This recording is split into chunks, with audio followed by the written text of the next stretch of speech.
page challenge. Hello, and welcome to the Saladcast on Saturday, the 16th of April, 2022. I'm your host, Dan Train. Joining me today, Zachary Burgess. We always win the front page challenge because we have our own website. And Rubber Kemp. I suppose we did make some in front page. In front page. Well, that too. Yeah. I saw someone make a video the other day of making a website in front page 98 or whatever it was. For the modern era. Yeah, no, just for fun. Like, retro. for retro vibes. Retro vibes. But he was like, "Oh, I've got a whole folder of animated GIFs to stick on this page," and it was kind of interesting how, because it wasn't a Microsoft it was a bought. They bought it, Yeah. and then they branded it into Office or whatever.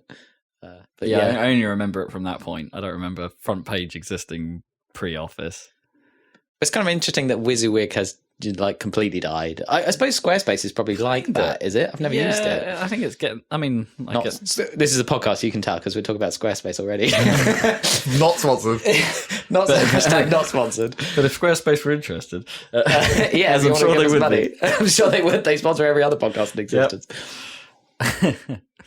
Build it beautiful. Stop giving it away for free. I love that because one of the podcasts I listen to, the guy always says that in like a 1930s gangster, like, build it beautiful. yeah. I mean, that's how it reads in my head. Yeah. It's not, Hey, doll. I'm pretty sure Jeff Gerstmann did that as well. Oh, really? On Okay. Giant I Bomb. guess it's kind of an obvious one, but yeah. But yeah, front page. I'm sure I used one, like, when we did our work experience, like, I used one called, like, Hot Metal, as in HTML, hot with the Metal, capitalized, because Hot Metal is typesetting, right? Hot Metal, so that's like a clever name, right? Oh, right. And that's how Kind they of used to, for newspapers, they would actually Okay. cast the type almost live as it was being typed. Huh. Yeah, with those big machines. Weird. Can't remember what they're called. Hot metal type machines, whatever they were. Huge things for making newspapers. Metalists. Yeah. Also members of bands. But yeah, because the first website I made, I literally used Microsoft Publisher. yeah. And so it rendered the whole thing as images, right? Well, Like, it tried to make it text, but when it couldn't, like, you'd put a line too close to it, it gave up and turned it into an image. so the whole thing took forever to download. On, like early 2000s internet. Yeah, that was bad. Not accessible. But the fact that worked is kind of weird, that they made it that you could export a publisher document, which is basically like an Illustrator document, I guess, to an HTML. To HTML. Yeah. Ambitious kind of stuff. But yeah, then by the time of the salad, we were onto front page in it. Again. Well, how did we even get front page? Did we front page it? I think I used it.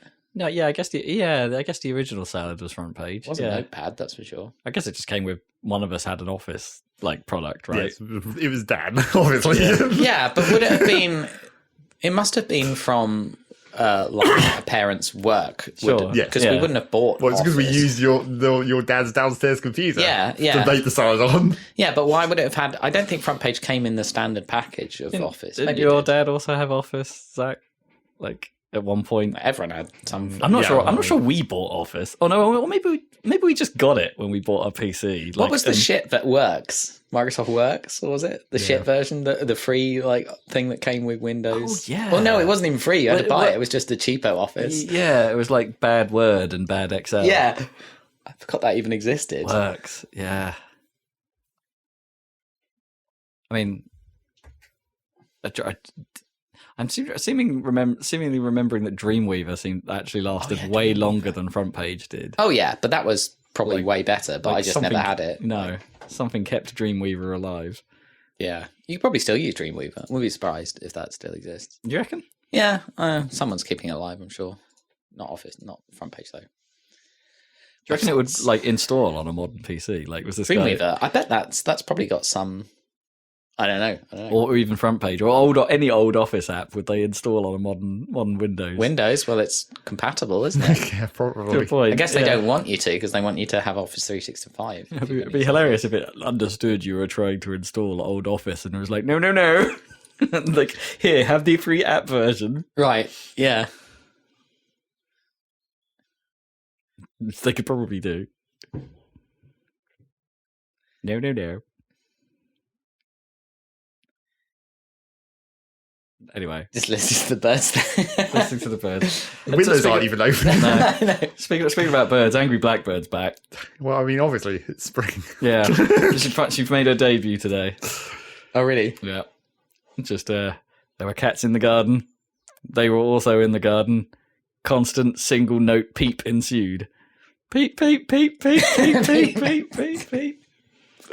Just no novelty at all. No, it's just one No, note. no That's a one note performance. Doesn't even change the rhythm. Just like not even the BPM. Just always peep, peep, peep, peep, peep. Like a car alarm. Yeah. Wow. And the beat goes on. Just all-seeing eye. It's just like I'm sure the Blackbird repertoire must be a little larger than just peep, peep, peep. Because a bit of me, like, I guess it's hard to tell whether it's the exact same Blackbird, but I like to think it is. It probably is if it sounds Maybe, identical. yeah. I don't know. Angry Blackbird. Blackbird singing in the dead of night. Peep, peep, peep, peep. Take your broken wings and learn to fly. Peep, peep. Peep, peep, peep, peep, peep, peep, peep, peep. Just add a bit of flair, come on. At least try and harmonise with your husband, Blackbird.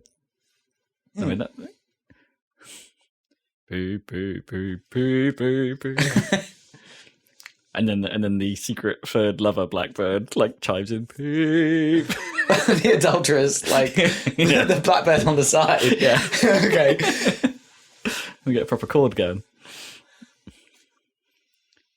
Peep. Back some drama into this opera. Bird opera. The bird opera. Oh man. Now streaming on Twitch. Huh? Because isn't a Twitcher a bird watcher? Is it? Oh. Yes. Yeah.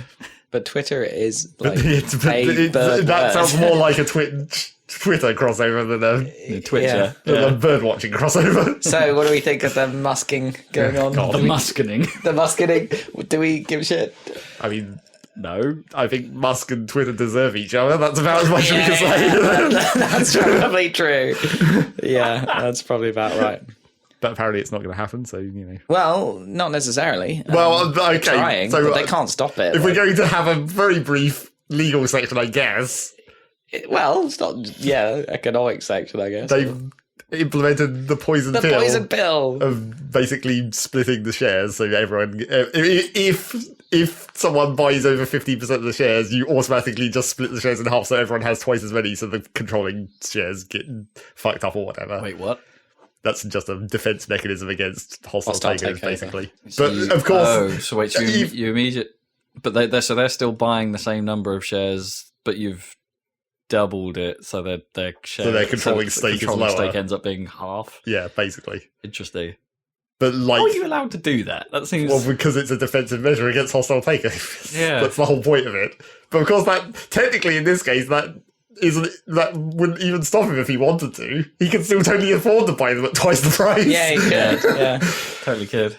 I mean, probably not a good investment, but I mean, Right, is does it a does good he even investment to care? start with? No, I mean, Yeah, I mean, do Twitter make money ever? And there's also the funny. I can't remember if they actually do. I don't think, or maybe they do, but I mean, it's not comparable to like a. Or does Musk just Facebook. enjoy their company? Like, I don't think that's true. Well, I mean, the whole reason he tried to do a hostile take is because he doesn't like it. Yeah, he wants or to change at least it. the new people.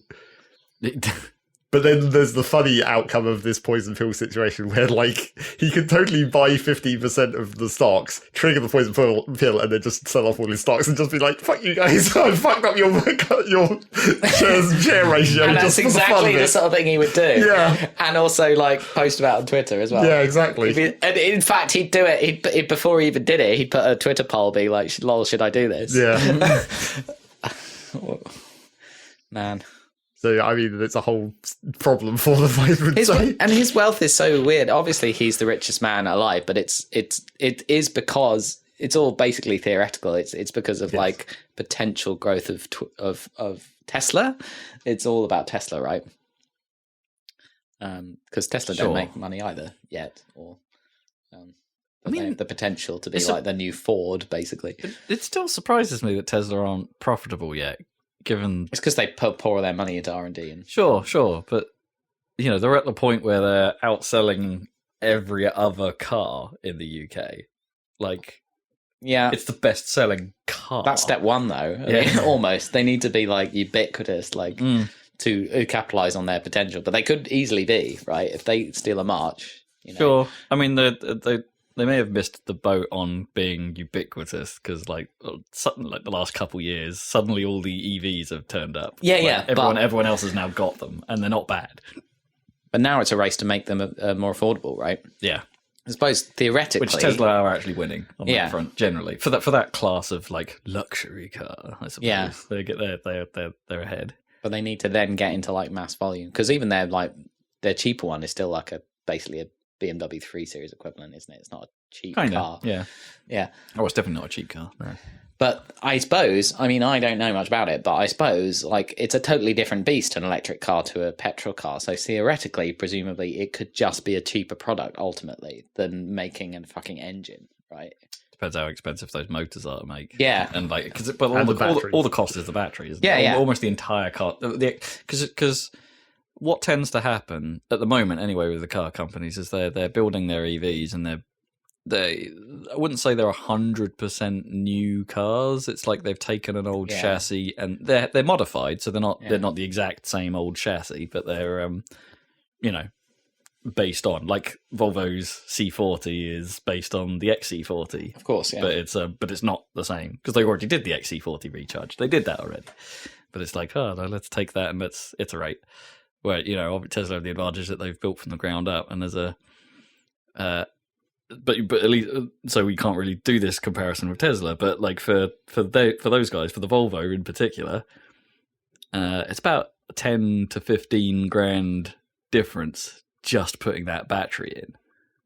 Like there's must be a ridiculous cost in that battery and those motors that's just. And I think that's where the investment in Tesla is because their batteries is their focus with these gigafactories. If they can do it cheaper than others, then that's it. That's it. They win. Yeah. Or what will more likely happen is that, or I think will more likely happen is the other car manufacturers will just start buying Tesla batteries. Oh, yeah. I don't think Tesla... And Tesla will sell them. Yeah, it's just absolutely. Like how Samsung made the screens for iPhones, right? Yeah, exactly. Like, Elon don't care. It'll get his money. Of course, but it's but it just won't have a Tesla badge on it. It's like that's fine. The underlying tech will come from him, but it's like that. It's like Samsung screen, LG. A lot of LG panels are in pretty much every other TV on the planet. Yeah, totally. Sony TVs, other than Samsung. Yeah, exactly. So Twitter and stupidity and making stupid tweets. Yeah.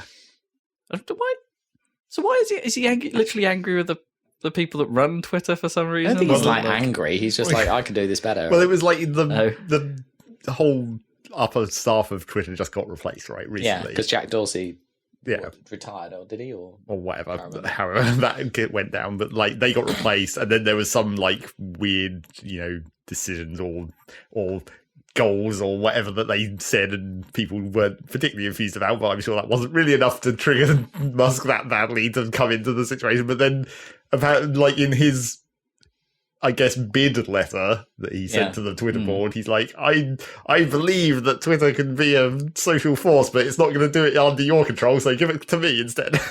And it's like, I don't think you're going to do much better job, to be honest. No. And I'm not sure that's a particularly convincing argument, is it? To just sort of walk into a room and just be all like, you guys suck. Well, I mean, better. By the time he'd sent this letter, he had already bought like 9% of the stock, and he was I'm just going to leave if you don't. Yeah, he was already the largest shareholder, wasn't he? Yeah, pretty much.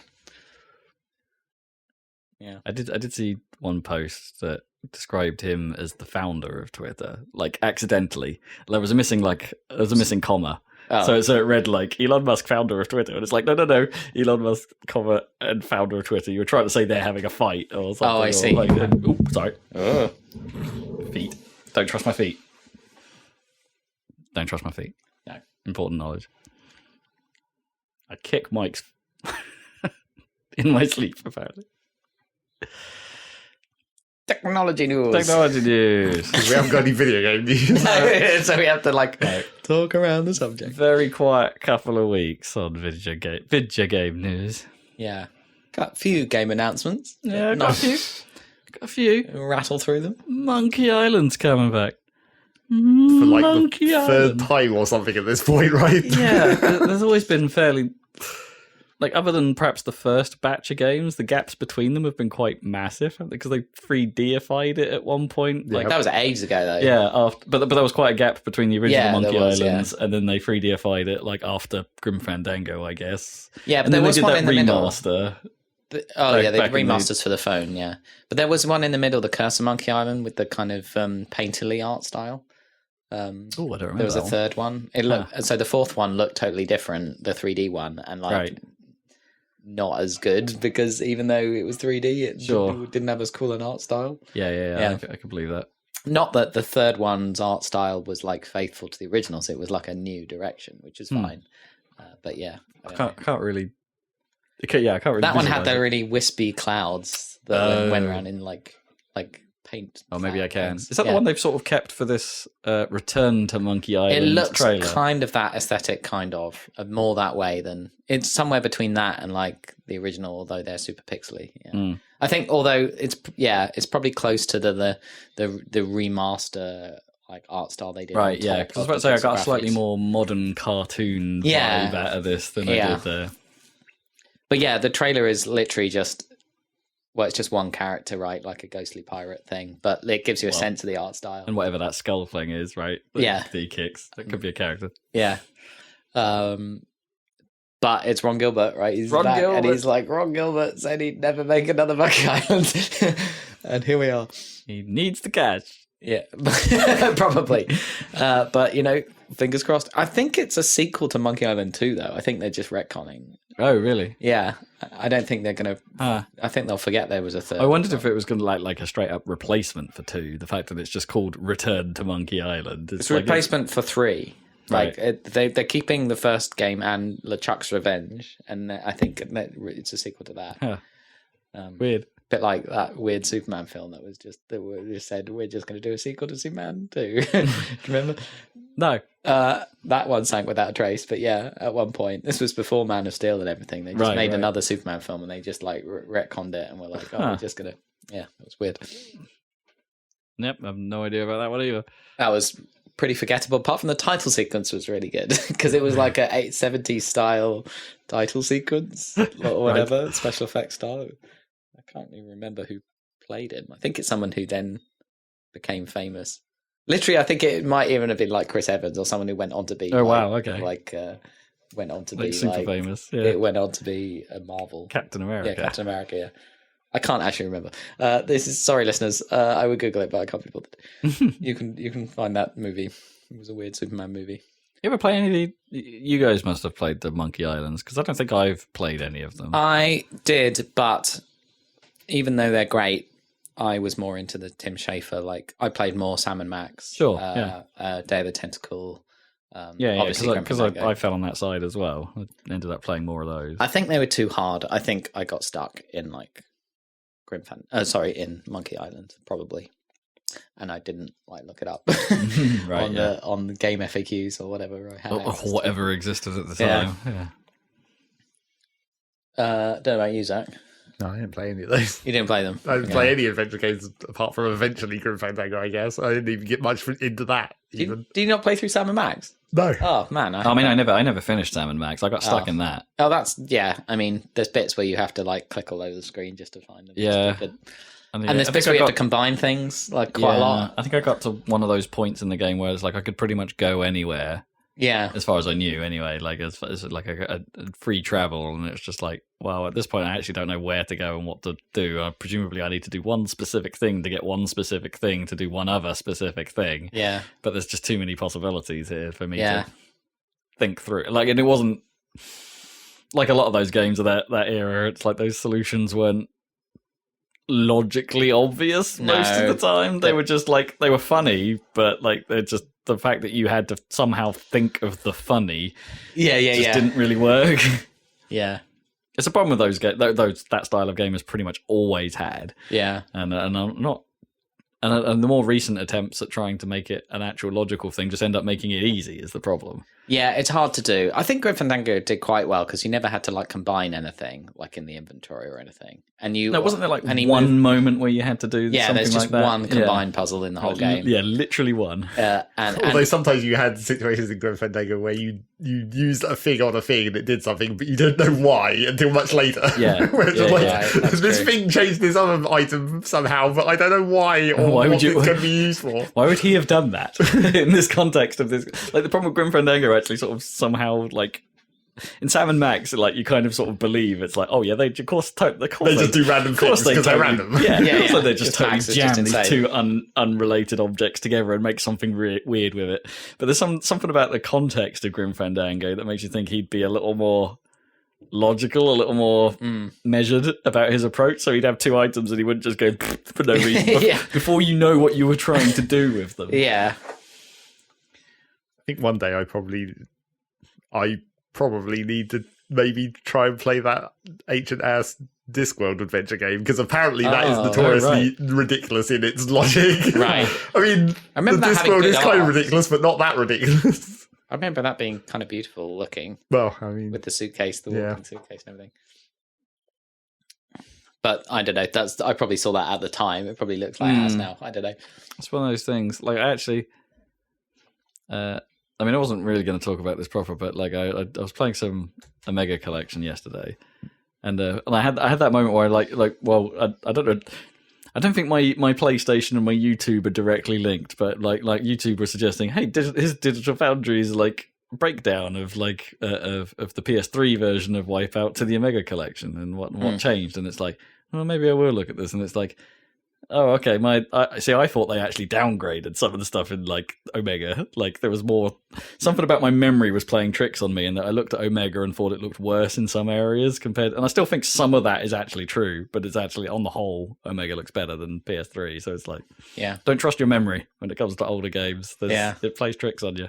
It's true. Yeah. Return to Monkey Island. Then we'll just have to see. Who knows? But. These days indie games can be good for sure. They can be good. I mean, it's not indie though. It's Lucasfilm Games, isn't it? Like, is it Lucasfilm? Lucasfilm doesn't exist. Devolver. No, it's Lucasfilm Games. It's not LucasArts. Yeah, they do provide. It's It's the new. Right. Well, I think it must be Disney. It's the new we take the license away from EA and we have this new umbrella. Yeah, it's interesting because it's like. Presumably, most of this team is going to be unproven. Then, like other than Ron, like it's probably Devolver not gonna be... Digital. Who are they? Oh, they're the publisher. Oh, they're not. They're not a developer. I don't know then. So it was a potentially unproven team. If had this had been handed to someone like Double Fine, right? I think I'd have been like, oh yeah, no, they're going to totally nail this, right? Well, I'm still excited about that stupid Star Trek game that's like a bunch of X, not Double Fine, but what they're called?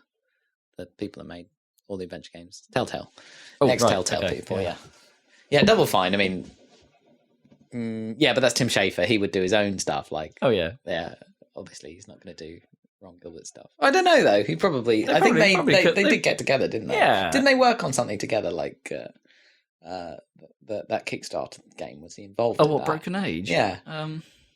Maybe. Yeah. I just remember it from the documentary they made. I seem to think. I was just trying to think if I was to give it to a studio, like Double Fine would be the choice. Right? Yeah. And maybe their acquisition to Microsoft, by Microsoft, maybe put the kibosh on this plan coming together. Possibly. But, you can speculate, but I wonder. It must have crossed their minds at some point if they were thinking of bringing this back.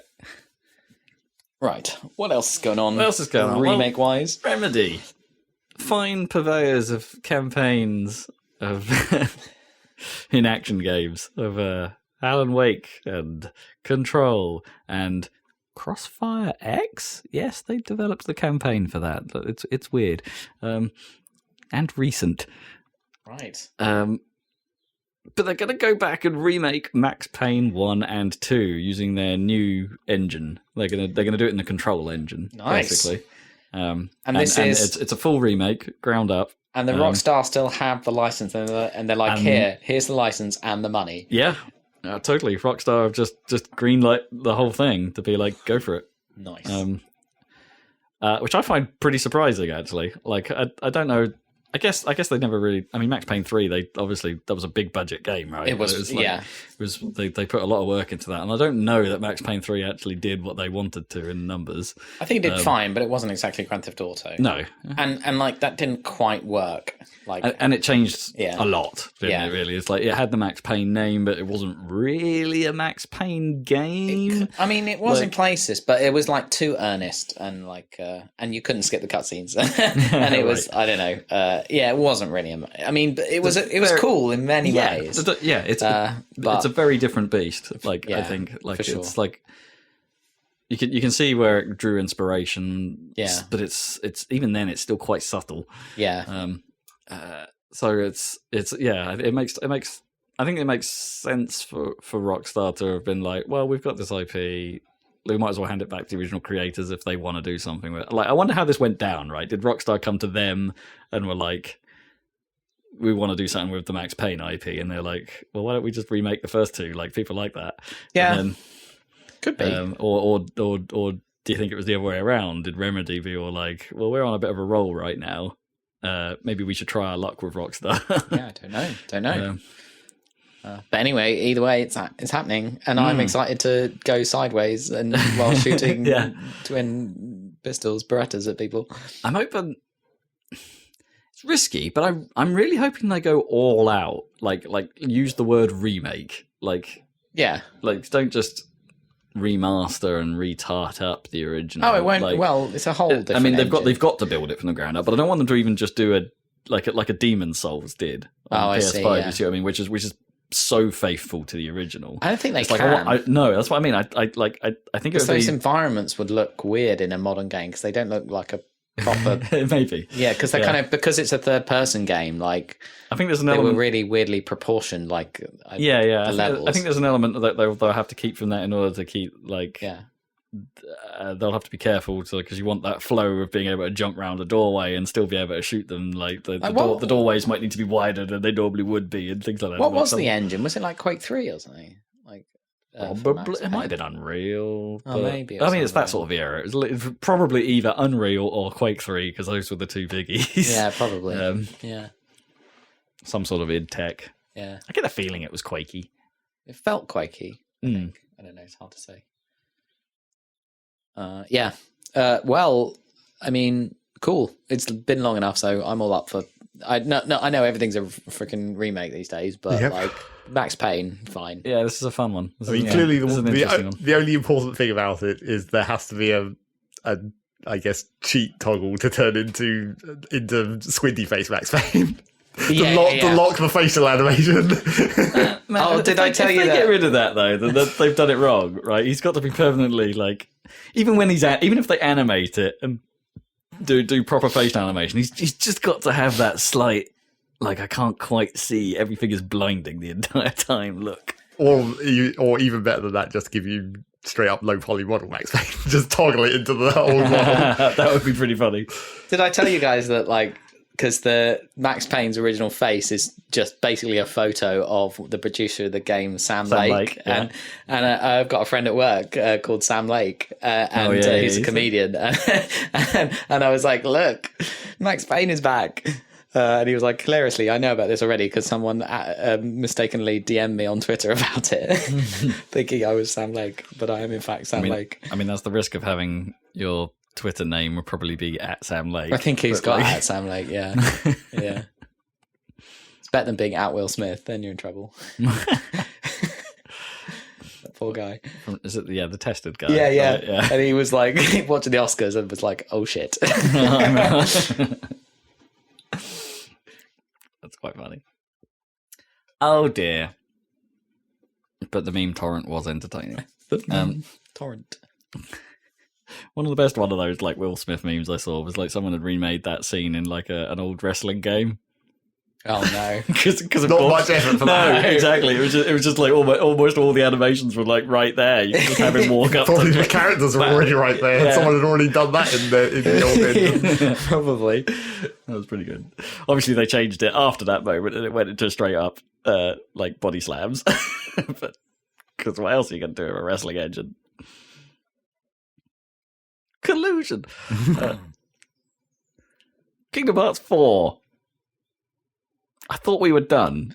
We've never done with... Well, I mean, the fact that it's 4 is the actual... It's not 3.564 or something. Where's the weird 3 half steps? I mean, I guess they've already done them. Have they? I mean, they did that one DLC pack, but... I mean, there's been so but many... it didn't have a point on it. There's been, like... Where's my decimal place? 3 games since Kingdom Hearts 3, right? Has there? I think so. I thought there was just DLC for 3. Well, I mean... When I say games, I maybe not necessarily mean like console games. Maybe mobile / portable. Oh, probably.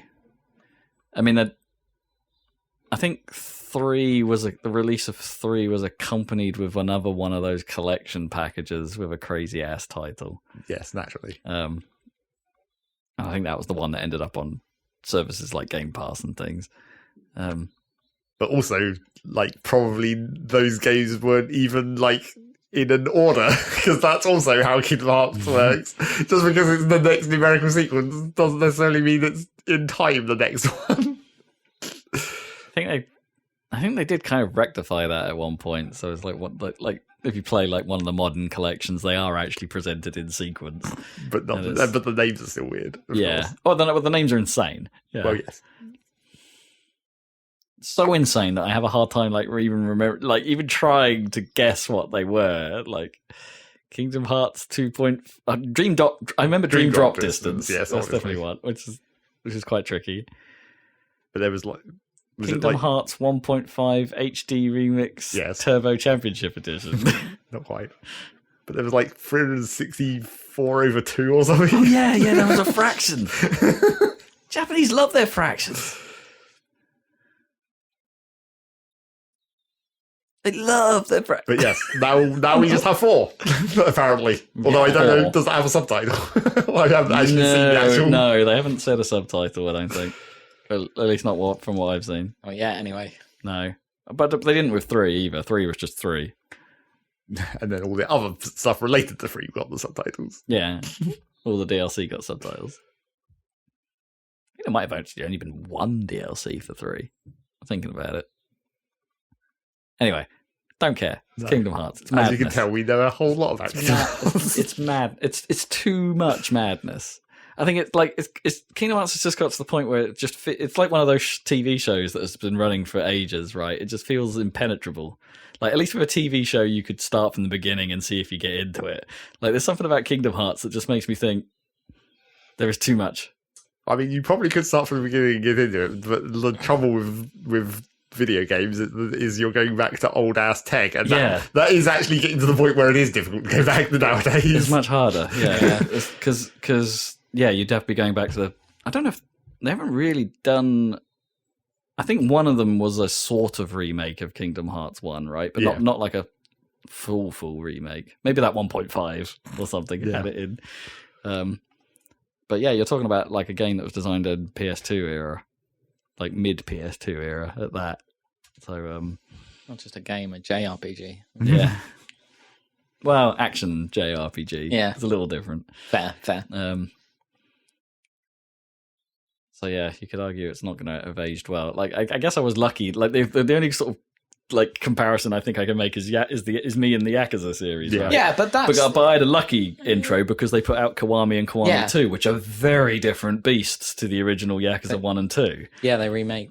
But I mean, they're totally remade and totally changed. But as far as story goes, like, you get everything you need. Absolutely, yeah. And you can then go back to like 3 or whatever. I mean, Kiwami's probably the best. I still state that first Yakuza Kiwami game is probably the best in the series I've played. Right. But you haven't caught back up to modern yet. No, really. I haven't caught back up to modern. I was talking again. This comes up every now and then with no, but it's just like, how many more of those have you got to play? And I'm like, well, I've got 5, I've got 0, I've got 6, and then I've got 7. I've got 4 more to do of the real ones of the main Yakuza. Yeah, and then I've got Judgment and Lost Judgment. There's a lot of Yakuza.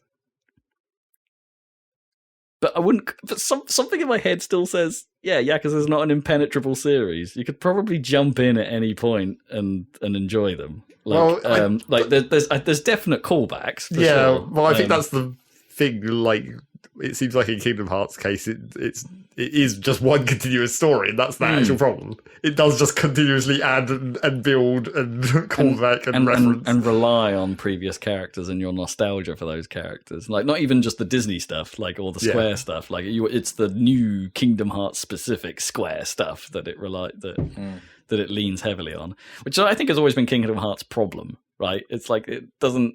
Like, it feels like as the series has gone on, it's become less Disney.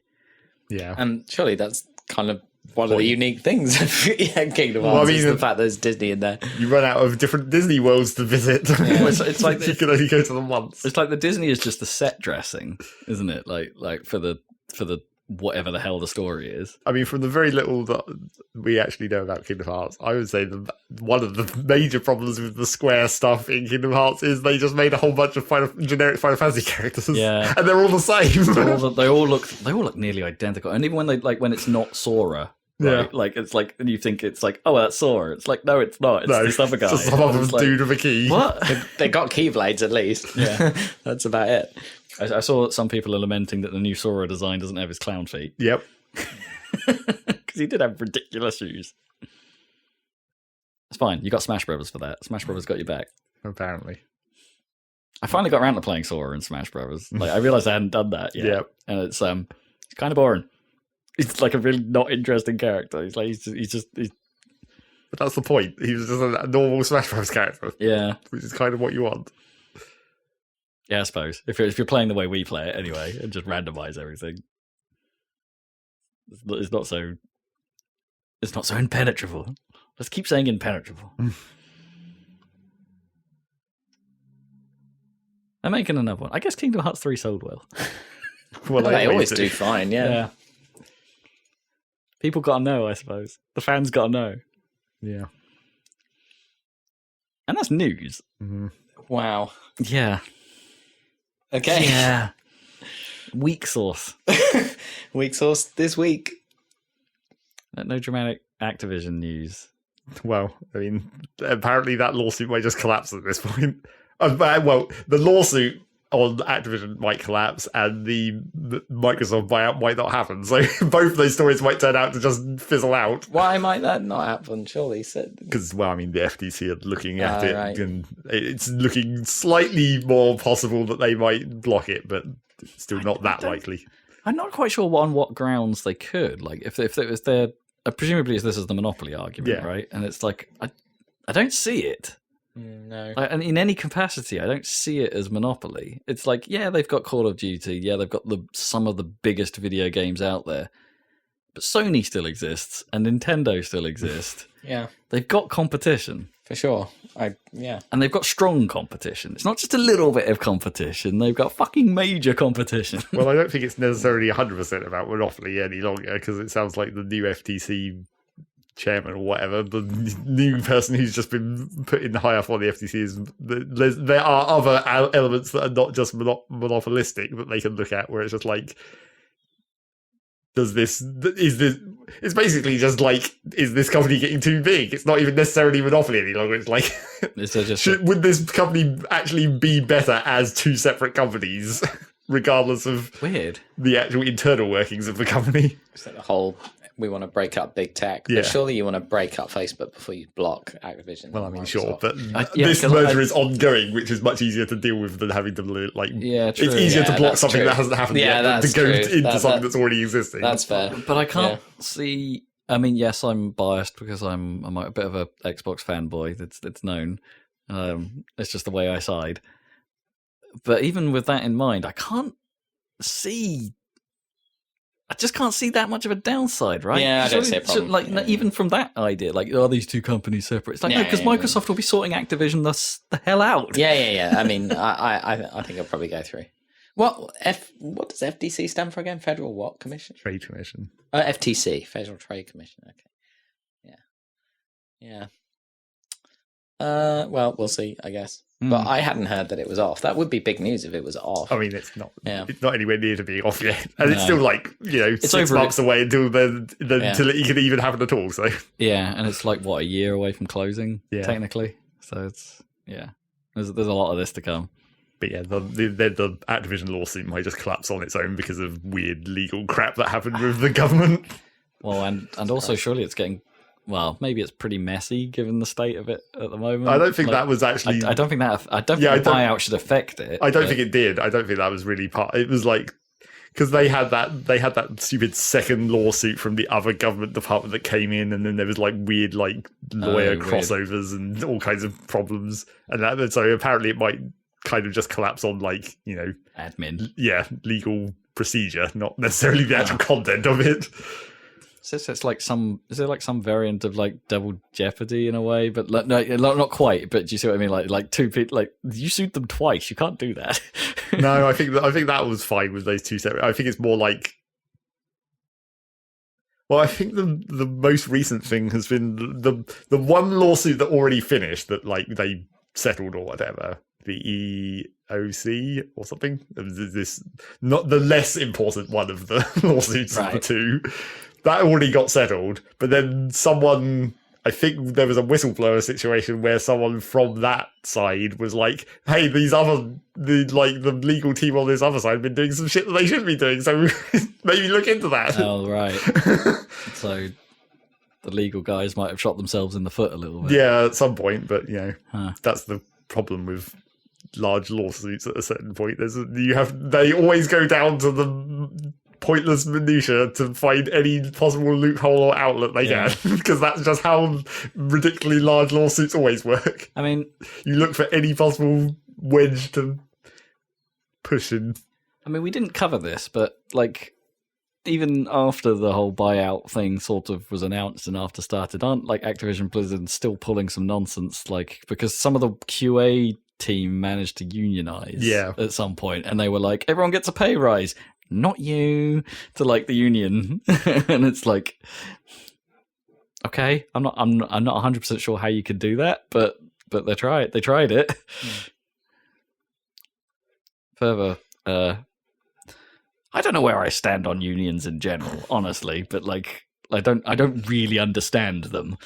But like it's another little roadblock to. There seems to be like a growing thing, especially in America, about unionized software developers, and it's especially the games industry, and it's like it's another roadblock somehow getting in the way of it. That there is a union, and there is a start of a union, and it's not gone well. Yeah, but that's more because the company didn't like it. That's what I mean. I don't really understand, and I don't really understand the effect. But it's like I find the whole thing a bit baffling, honestly. I mean, unions are just weird, aren't they? Like you have to pay into them to protect your rights, and then does that mean you're actually benefiting from that? I mean, they definitely had a benefit, for like miners and shit like that for sure. And I feel like Amazon warehouse workers should definitely unionize, but I don't know about software developers. It's not really even in that case, especially with the Amazon case. It's like it's not necessarily the concept of unions or like how exactly they work is the important thing. It's just like stop being shitty to people. I mean, but that's how they protect themselves. That is the one thing that you do in that case is unions, basically. Yeah, that's why unions came into being in the first place in the Industrial Revolution. But it's so bogged down in the ridiculousnn of the whole American system that it's just like they just can't manage it. Yeah, obviously it should be a given, but I mean, like I said, I don't understand how they function, and that's a problem for me understanding the situation. Yeah. I mean, their main tool they have is industrial action, right? If you get together, you can refuse to work or whatever. Right. Yeah. I mean, it's a tool. That's why all the transport workers and the tube workers are all unionized. Then how many times have Activision Blizzard employees striked? Well, quite a lot now, yeah. Well, when they got the union together, they tried to, yes. Yeah. Well, I think they've done that really independently, regardless. Well, they did it a couple of times beforehand, but on the way to trying to form that union. It was like, it's sort of like, this is how it will work.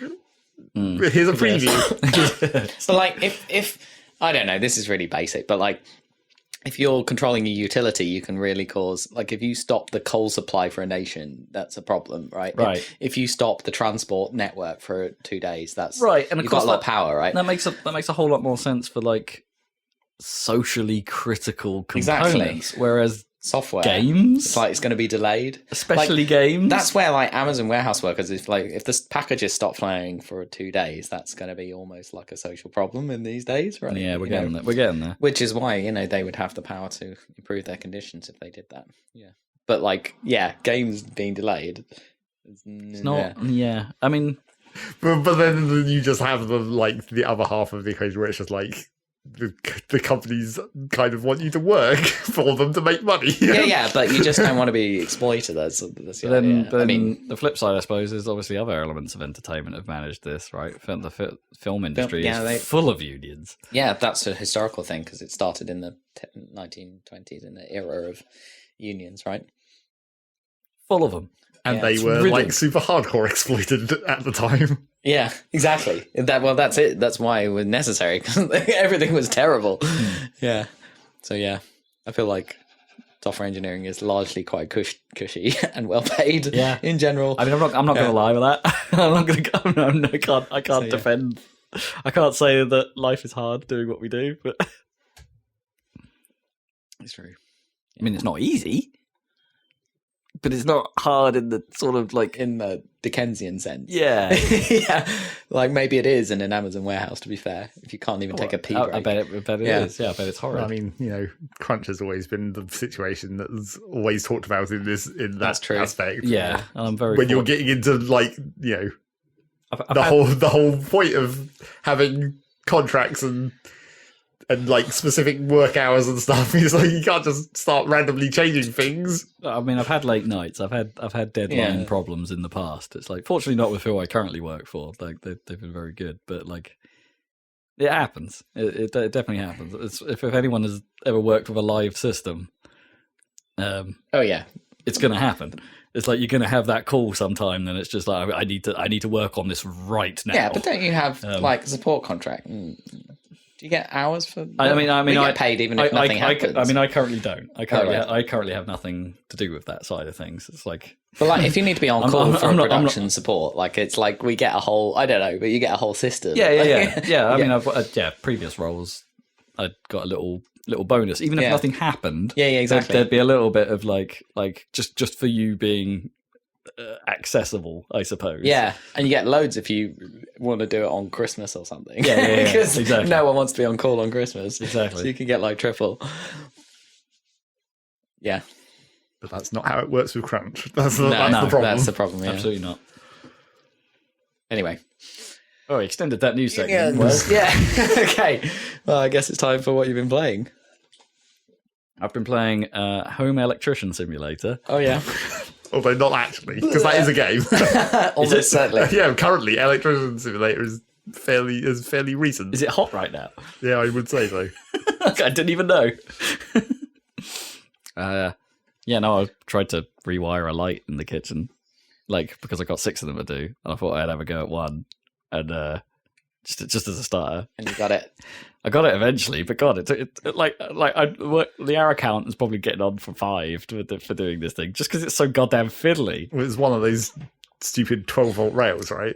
Yeah. Well, it's a mains loop, but they put a transformer at the end, just right before the can. It's a downlight basically. I'm changing the kitchen downlights, and they're those. But they are individual.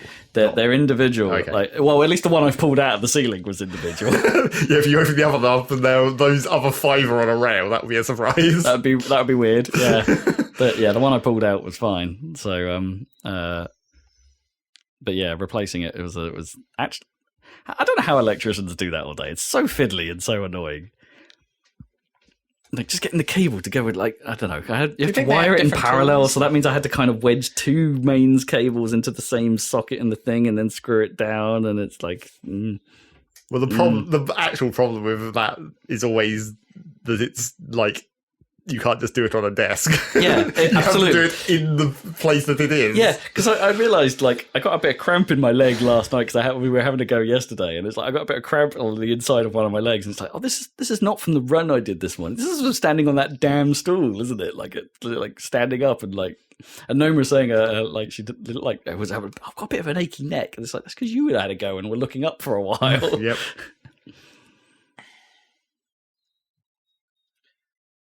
I mean, I thought, I mean, it's easy enough in theory. It's just actually doing it. I guess people who do it day in, day out, they get a knack for it. Or, Well, the correct toolage. I mean, the other trouble with fixing something like that is that a lot of the time, because the original version of it was done by a professional, whatever, they've basically given you no slack. Like, No. The wires are as short as they possibly can be, or whatever. So you're working with very precise. There's definitely a bit of that, yeah, and or at least in that particular setup, the lengths of the various bits of the cable didn't have to actually be that precise because of the way they went into the transformer.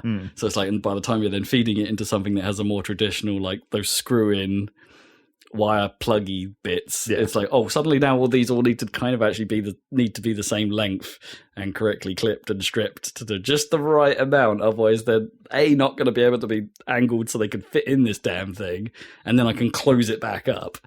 And B, to be even remotely safe. Yep.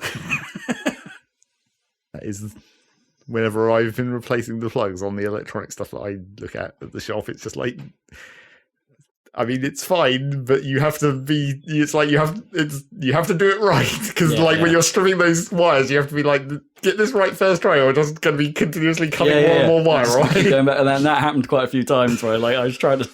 I did that thing happened too much where you're trying to strip a cable and you just cut through the whole thing. Yeah. It's like, oh no! But then that's another situation of if you had the pro tools, it would just be like, whoop, and you'd be done. Yeah. I found. My pro tool of choice ended up being, after trying these clipper things and just trying to get it just right. Pro tool was a pair of scissors. Yeah, the pair of scissors worked way better. Once you get a feel for it, once you work out how thick the plastic is, you can be like, oh, just squeeze just this amount and then rotate the wire around, and then that ended up working way better. Do you use for normal electronics wire? Do you use the stripper thing that grabs it and tries to? I wish we still had one of those. I mean, I'm sure those used to work real good. I'm sure I had one of those, and this was really bothering me because we couldn't find it. I mean, I've got one of those, but it's only for small electronics wire. It's not for I'm sure I had one that had lots of lots of the holes in it, right? So you could just put it in the correct one and go. And that's a bit different. I had one that grabs and the pinches grab it and pulls it, and it gives you an exact length of exposed wire. That wasn't. Yeah. No, this was like a pair of pliers, but it had lots of holes. Yeah, the holes are more for cutting than stripping, though, aren't they? Was it? Oh, I thought it was because they were stripping because they'd cut only to the diameter of the hole, and then you could just yank it. Yeah, maybe. I guess it might be a different thing. But yeah, the grab and pull one, I mean, it's it's more just because it's cool. Yeah, just because it's cool. It's quite an interesting mechanism as well. Yeah, you pull, it's just one trigger, but it closes the jaws and then pulls them in. Yeah, in one squeeze. They are cool. It's quite cool. I can't. Yeah, no one can deny they are cool. It's like label makers. They're cool. Yeah. I don't want to use some funky button and a little print comes up. That's so cool. Yeah. It's but it's just like The Simpsons. If you have a label maker, then everything is getting labeled. That happened for a while when we first got one. But I think I've actually got a printer, label printer that you plug into the computer with USB, and then it prints on labels, little stickers. Like a Game Boy printer. Yeah, exactly. Yeah, it's like a little weird little dot matrix printer, Dymo or something. Yeah, my label makers are Dymo. Yeah, they seem to have they've monopolized the label making. The label making. Yeah, I got that for labeling files, the hanging Xbox files. Oh, right. Yeah. But yeah, I tend to use mine to label plugs that's good. for behind the telly and stuff like that. But they don't. I just use literally masking tape, and then I just write. I put tape it together so there's a little flag of masking tape. Yeah, I've done that before. But then for some reason those sort of fade after a while, unless you have a really big hangy flappy bit. Yeah, that's true. And masking tape sucks when it masking gets tape old, sucks because it just peels apart. Yeah, it gets dry. It's designed to peel apart, I guess. Well, that too, I suppose. I think the last thing I labelled was a switch in this house, just to remind us that that's where because we've got a weird extractor fan, extra one in the utility room, and it's just we're never gonna remember what that switch is, so I put a sticker on. What games were we talking about? We weren't talking about games yet. we hadn't were got- talking about electricity we went back to simulator. random. Oh yeah, okay. I mean, we didn't have much of a random section, but sort of leading as a segue towards games in my TV watching times. Back to other media mode. other media. I'm 4 episodes into that Arcane. Oh, I heard it's good. It's so good. That's what I heard. It's so I good. heard it was well good. I mean, I you know didn't- very little about League of Legends. Yeah, you don't need to know anything. But yeah, I know next to nothing about League of Legends. Yeah. But man, that show is amazing. I still need to watch it. Like, it's one of those shows where it does a really good job of like building a scene. At least at the start, it does a great job in the first 2 episodes of building up, just getting a little bit further, a little bit more tension. Stuff going on, and in episode 3 you're like, it's such a gut punch. It's great. Oh, nice. It's great. Nice. And it's like sets up the rest of the season like beautifully, and it's like and I love the way it's done. It's like it's CG animation, but it's sort of not at the same time. There's an awful lot of hand art going on. I don't know if you've ever seen Valorant in action. They kind of do the same thing. I think it's a very Riot style, actually. Like where Valorant's obviously quite crisp and quite the polygons are quite sharp and things like that. But then they add these sort of hand animated little flourishes every now and then that aren't quite running at the same frame rate as everything else because they're like hand animated. But it's like you can see that same approach used in this thing, and it's quite striking. There's definitely times where you can see the edges, and it's like, oh, they literally just put like a 2D matte of a spark effect on there that someone drew, and but it works pretty well. It's a cool thing. Watch Arcane. Do it. Do it. So games. I'm carried on playing Tunic. I'm going to have a very hard time talking about it because it's gone full on Fez. Is it good? I mean, I'm loving it still, but it's like it's really hard to explain because it's like I think I've spent way more time. Like if I was to balance my time of making progress versus trying to figure out what to do next, I think the figuring out what to do next might be starting to Creep up and get close to overtaking. Because at least at the start of the game, you've got like, I haven't been here yet. You're still wandering around the environment and like it's kind of I wouldn't say it flows 100% naturally, but there's a certain amount of like, oh, now I can go here. Because I can do this thing, or this thing is opened, or literally I just haven't been here yet. I need to just find more pages of that hint manual to learn what I can do, and that definitely carries on for a while. But it increases, like especially where I am now, it increasingly gets to the stage where it's like, okay, like seriously, what do I actually have to do now? What is the end game? I think I can go and do the last. I think I'm at the point in the game where I could just go and do the last thing. I can just go do that. Like the manual seems to suggest that is one way. Like the manual calls it clearing the game. Oh, so okay. So the thing I could go and do. But there's also a B. That's the A option. But there's also a B option, which is way vaguer. And it's like, do I just do the A option and then come back to it? Do I copy my save at this point and like do that? Also, there's a data management page in that manual. It's like it doesn't tell you anything interesting, but they do a data management trick. It's like it goes there. It does that sort of like out of game meta-y thing that I haven't figured out what the point is yet. There's a thing. It does things Like a Psycho Mantis type situation. Yeah, a little bit. That game does things. Like I think it relies a little bit on like it finds a.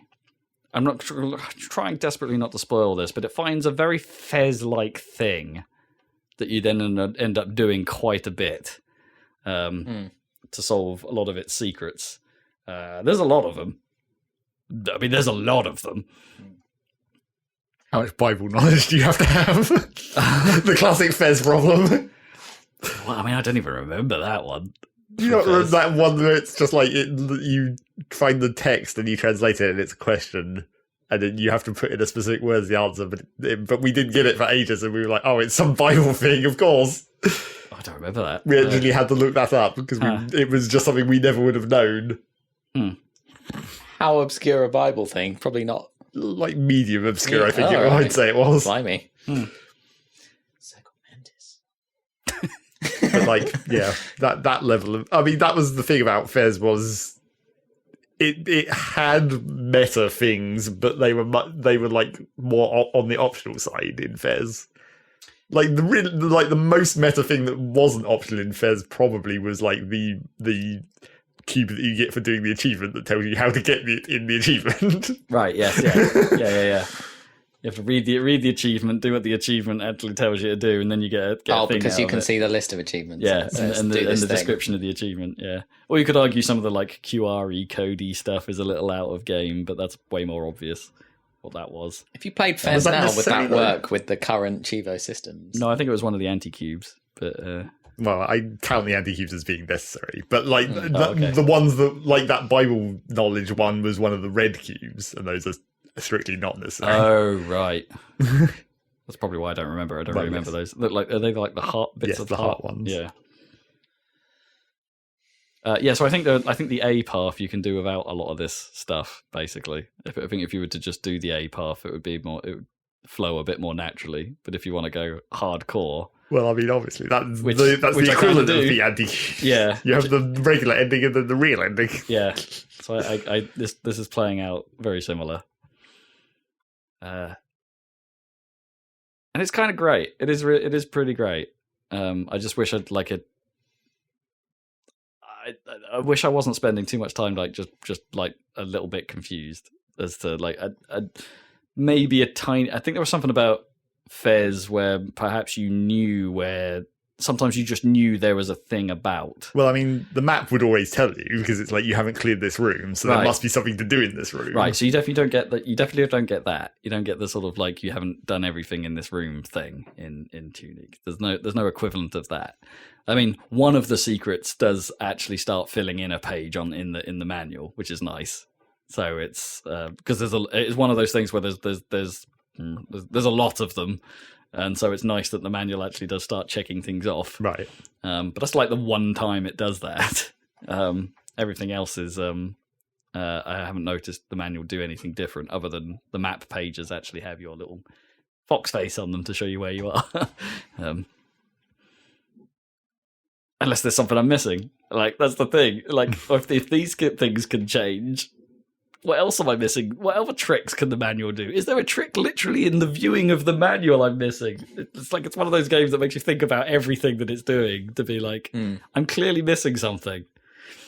There's one particular puzzle where I know exactly where it is. I know exactly where the solution is going to, where the result of the solution is going to appear. Like, exactly. But I have absolutely no idea how to solve it. Like I'm missing I know what the thing is I have to do as well. I know what the puzzle will result in for me to do to actually input my answer, I suppose. But I can't find the clue. I can't find it. But like I know it must be here. It must be here. So it does that a lot. There's a post-it on my coffee table when we go back in there that has like some little. It's drawn me. It's made me do the pencil and paper thing. Yep. Like I had to draw some stuff out to figure out a puzzle. I mean, I guess that when you think about Fez, that is why it worked that well. It was because the map just told you. It let you know if there was still something to solve, and therefore you didn't have to spend time worrying about like checking every room over and over and over because you might have accidentally missed something on one of the four faces of the rotation or whatever. Or if certain rooms have multiple things in them. Yeah, which is, I think that's happened. It doesn't happen often, but there's definitely a couple moments I think where there's like, yeah, you might have thought you did everything here, but no, actually there is something else hidden that you can do here.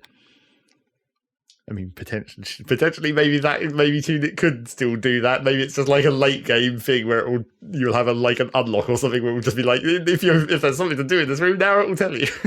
Yeah, maybe. I mean, the manual mentions a particular item a lot, and I haven't seen that item. So like but it comes up so often that it's like clearly this is the thing, and clearly this is an important thing, and I've not got it. What do I have to do to get it? It's it's a fascinating thing. It really is. It's pretty great, but yeah, I just wish it. Also, it's like I need to point out there are times where it was hard as balls. Like I wish the combat at times was just that little bit tighter. There was one boss in particular that was utter bullshit with its hit detection. Like, just utter nonsense. Like, where things would collide, the window you had to actually hit it with. And the way... Yeah, because there were just moments where it's just like, oh, that looks like I totally hit it, and that didn't count. Oh, I was absolutely miles away from that swipe, and that has absolutely murdered me. And the game is tough. Like things do damage when you're coming across these boss fights. It's like they're tuned quite well, so they're always the same difficulty level, really, because you can't. I suppose there are some you could go through it and not power yourself up and things like that. There's ways to do. You could probably skip a lot of that, but the way I've been playing it is like I feel like the difficulty should be at the right level. Apart from that one particular boss that was just nonsense and was just absolute nightmare and super frustrating. It's like that doesn't feel like it worked right. Arg. That wasn't even the hardest boss in the game, like that I've played so far. It's just like it was just frustrating. It just felt like it didn't work. And there's one particular bad guy that I've like, not even a boss that I thought was a bit irritating for the same reason as well. Just nonsense hit zones. And I think that's Tunic. For now. It's yeah, fascinating thing. Well worth a play. But be warned, it's hard. Be warned, it's hard. The combat is hard. I wish it needed some difficulty levels, maybe. It doesn't have any. It's just like go. I mean, it has the accessibility option if you want to turn it on to be like you never die. There's a no fail mode you can turn on, but like perhaps it needed a easy, medium, hard start point, something like that. Maybe. But you would have played it on. I'd have just stuck it on normal. Yeah. Like, but rather than bumping it up to the hard for the first playthrough, you don't know what you get into. Yeah, it's true. How hard is hard? If you're playing Hyrule Warriors, stick it on max. That's for a different reason, though. Yeah, so there's that. My curveball... I've got two extras, two new things to talk about. One of them is I tinkered around with Rocket League Sideswipe. Sort of new. Technically new. Yeah, it's been around for a little while. It's a 2D mobile version of Rocket League. 2D? Yeah. It's so you don't... I like Sensible Soccer. No, 2D, side on. Oh. So you drive your car left to right and you can jump and you can boost, so you're flying around and still trying to hit the ball into... But the court is the court. The pitch is a slightly different shape, so like the goals are raised off the ground, so you have to knock it upwards in order to get it in there. So you can't just punt it along the floor. Mm-hmm. That thing plays incredibly well. It's incredibly quick. The games are a lot faster and a lot. Nice. I think it's a really good. You're playing this on your phone? I'm playing it on my phone. Yeah, I don't think they've done a. It's one of those games that they probably could do a console version of because the control is quite like there's two buttons on the right you push and there's a virtual joystick on the left, so it could quite easily be consoleized if they wanted to. Yeah, it's surprisingly decent, and that's kind of all there is to it, really. Like the controls kind of like come across as you might expect. The car goes in the direction you push with the virtual stick. So if you're on the floor and you suddenly push up, all that does is that rolls you upwards. Like, it doesn't actually lift you off the ground or push you upwards or anything. You're like, basically, you've got 100% roll control of your car with the stick at all times. But if you push left and right when you're all wheels on the floor, you're actually going to drive that way. And then you got your jump, and you can still do your flips, and you can flip in any direction, and you've got boost. It's Rocket League, just without the third dimension. It's Rocket League. It's actually good. That's cool. It's actually good. I'm a bit annoyed. It sounds like they missed an opportunity to perhaps link the season passes up. So I'd quite like to earn some Rocket Pass. It has its own Rocket Pass, I think. Well, I mean, I'm sure for the mobile market, you have to have a separate one. Yeah, I know there is some sort of thing where you can like earn some. I need to look into it a little more. Like I'm early days in it, but I need to look into. There is some sort of link between that and big Rocket League, I suppose. Probably unlock more stupid player tunes like the Twitch integration. Oh, maybe. Yeah. There's something to be earned from playing the mobile version. So there's that. Also, and I need to prefix this with please don't judge. I played some Fortnite. But you hated that before. I did. And I think I know why I hated it before. Okay, you've worked it out. Fortnite introduced a no build mode. Right. Oh. So you can just play it like a battle royale. Right. And I played it with Kips and Jam. And we had a pretty great time. Nice. I wouldn't have said you worked that out. I think that was what you said last time. No, I knew. The build stuff was... I just didn't get on with it at all. It's like it's a surprisingly complex system, the building, but also like if you could, I get it. Like it, like if you want a high skill ceiling and you want to be pro playing it, like having this extra mechanic makes total sense, right? Shouldn't there be a middle tier between these two where there's only destruction though? I mean, you can still destroy walls. You can still you still have your axe, and you can still blow up most surfaces in the game. You can still get rid of. Well, yeah. I mean, you'd have to like. I would have imagined it to be more like you'd have to slightly rebalance it in that case.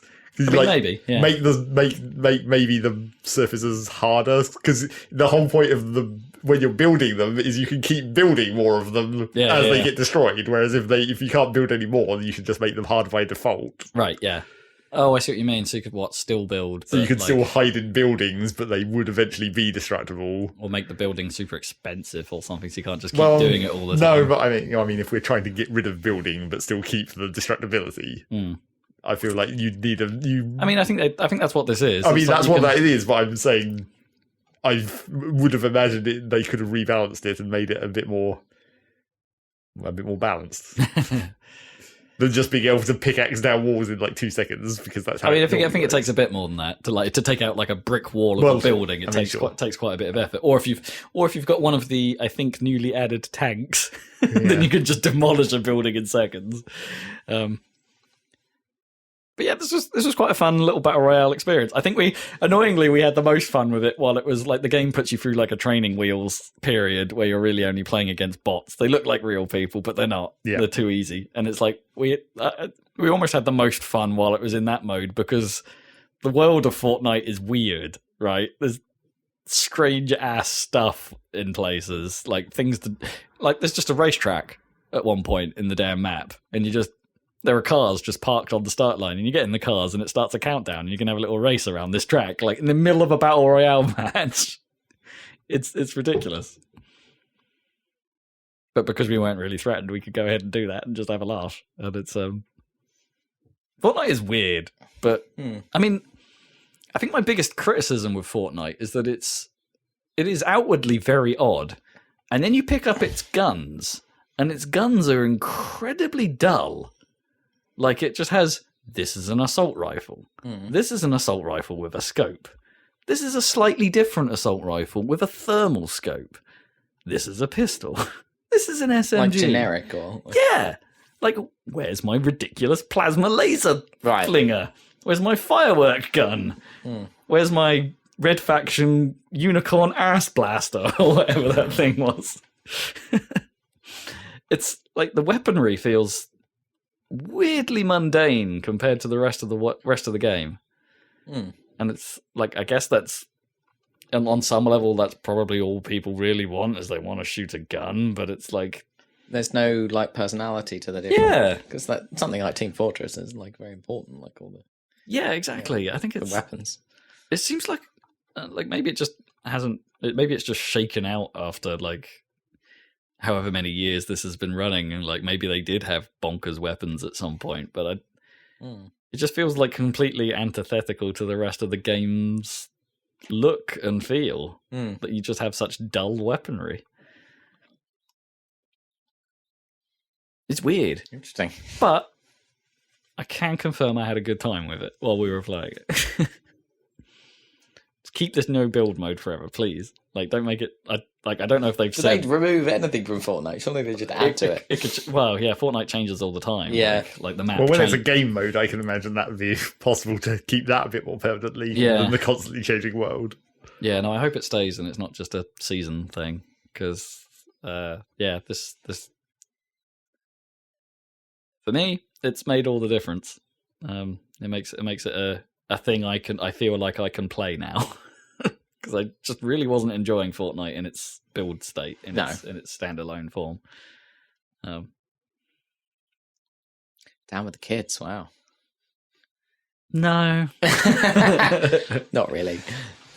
Playing the other battle royales. Yeah, I suppose. That's probably me, unless I think of something later. Tunic's taken over. Tune in for Tunic next time. Tunic. What have you been playing, Zeg? Not much.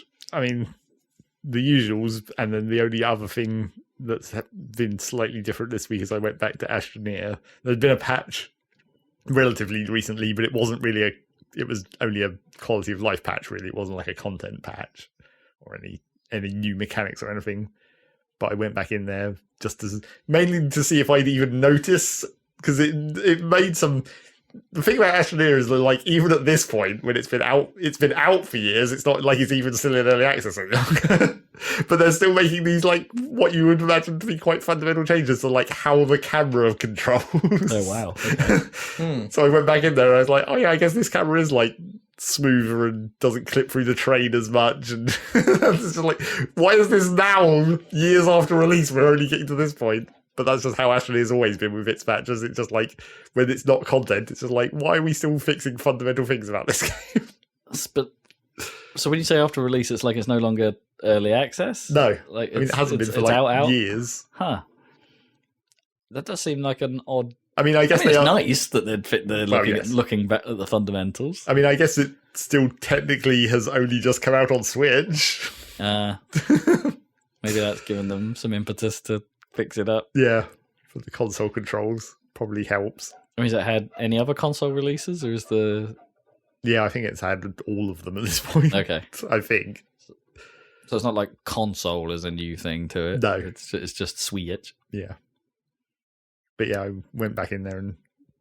I mean, because I went back to a new save and was just like, oh yeah, I can do the stupid missions that make it way too easy or whatever, so I can get through the early game really, really quick and that. And I guess I hadn't really got very far into the last major content thing they added, which I think was with the Switch launch, which was like this weird space snails missions where you go to each of the different planets and like get the little space snail for that planet that gives you weirdly overpowered buffs. And like, I guess I think I'd only got like the first 2 the last time I played, because there's 1 for each planet, so there's 7, I guess.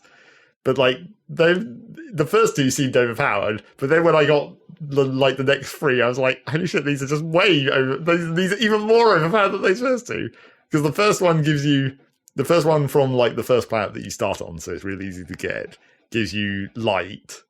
So basically you can just have it on your backpack to light up the caves, whereas normally you'd have like an actual light that uses power, so that would drain your backpack battery, and that, so the snail is like an upgrade basically. Free light. And then the second one you get is kind of pointless, where it's just like it scans for what it calls like rare objects or whatever, but what that actually means is like the pointless objects, like on a couple of I think it's on the 2 like small moons of the solar system, you can just find like a chess set, like chess pieces. Huh. And they don't actually do anything, but that's what that snail scans for. So it's like, that's not particularly helpful, but I mean, I guess if you want to collect them all. Weird. But then once you get to the third one, I think, is it the third? Yeah, the third one basically makes you invincible. Right. Oh no, wait! I think that's the fourth one. The fourth one makes you invincible to damage. The third one gives you infinite air supply. Oh, okay. So it's like once you get those two, you don't even need to worry about, because I'd already said before. It's just like welcome to creative mode. Yeah, like I'd already said before when the last time I played it, where they'd given you, where they start the mission mode, like the like actual missions would start giving you rewards like the little mini RTGs where you can just attach it to your backpack and have infinite power because it's generating power, but it's attached to you. Right. And then I was saying once they introduced the hoverboard that uses power, you just have an RPG in your backpack to give you the power to use the hoverboard, so you can use that infinitely. And then in the late game, you get the portable oxygenator, which you can also attach to your backpack to give you infinite oxygen. But now you just have this snail instead, which is way earlier in the game to get infinite oxygen. Strange, but like, can you only equip a snail at a time, or do you just equip all of them? Well, you can. I mean, it takes up your backpack slots, so it makes it more inconvenient if you want to like mine or whatever. Okay, so maybe there's that.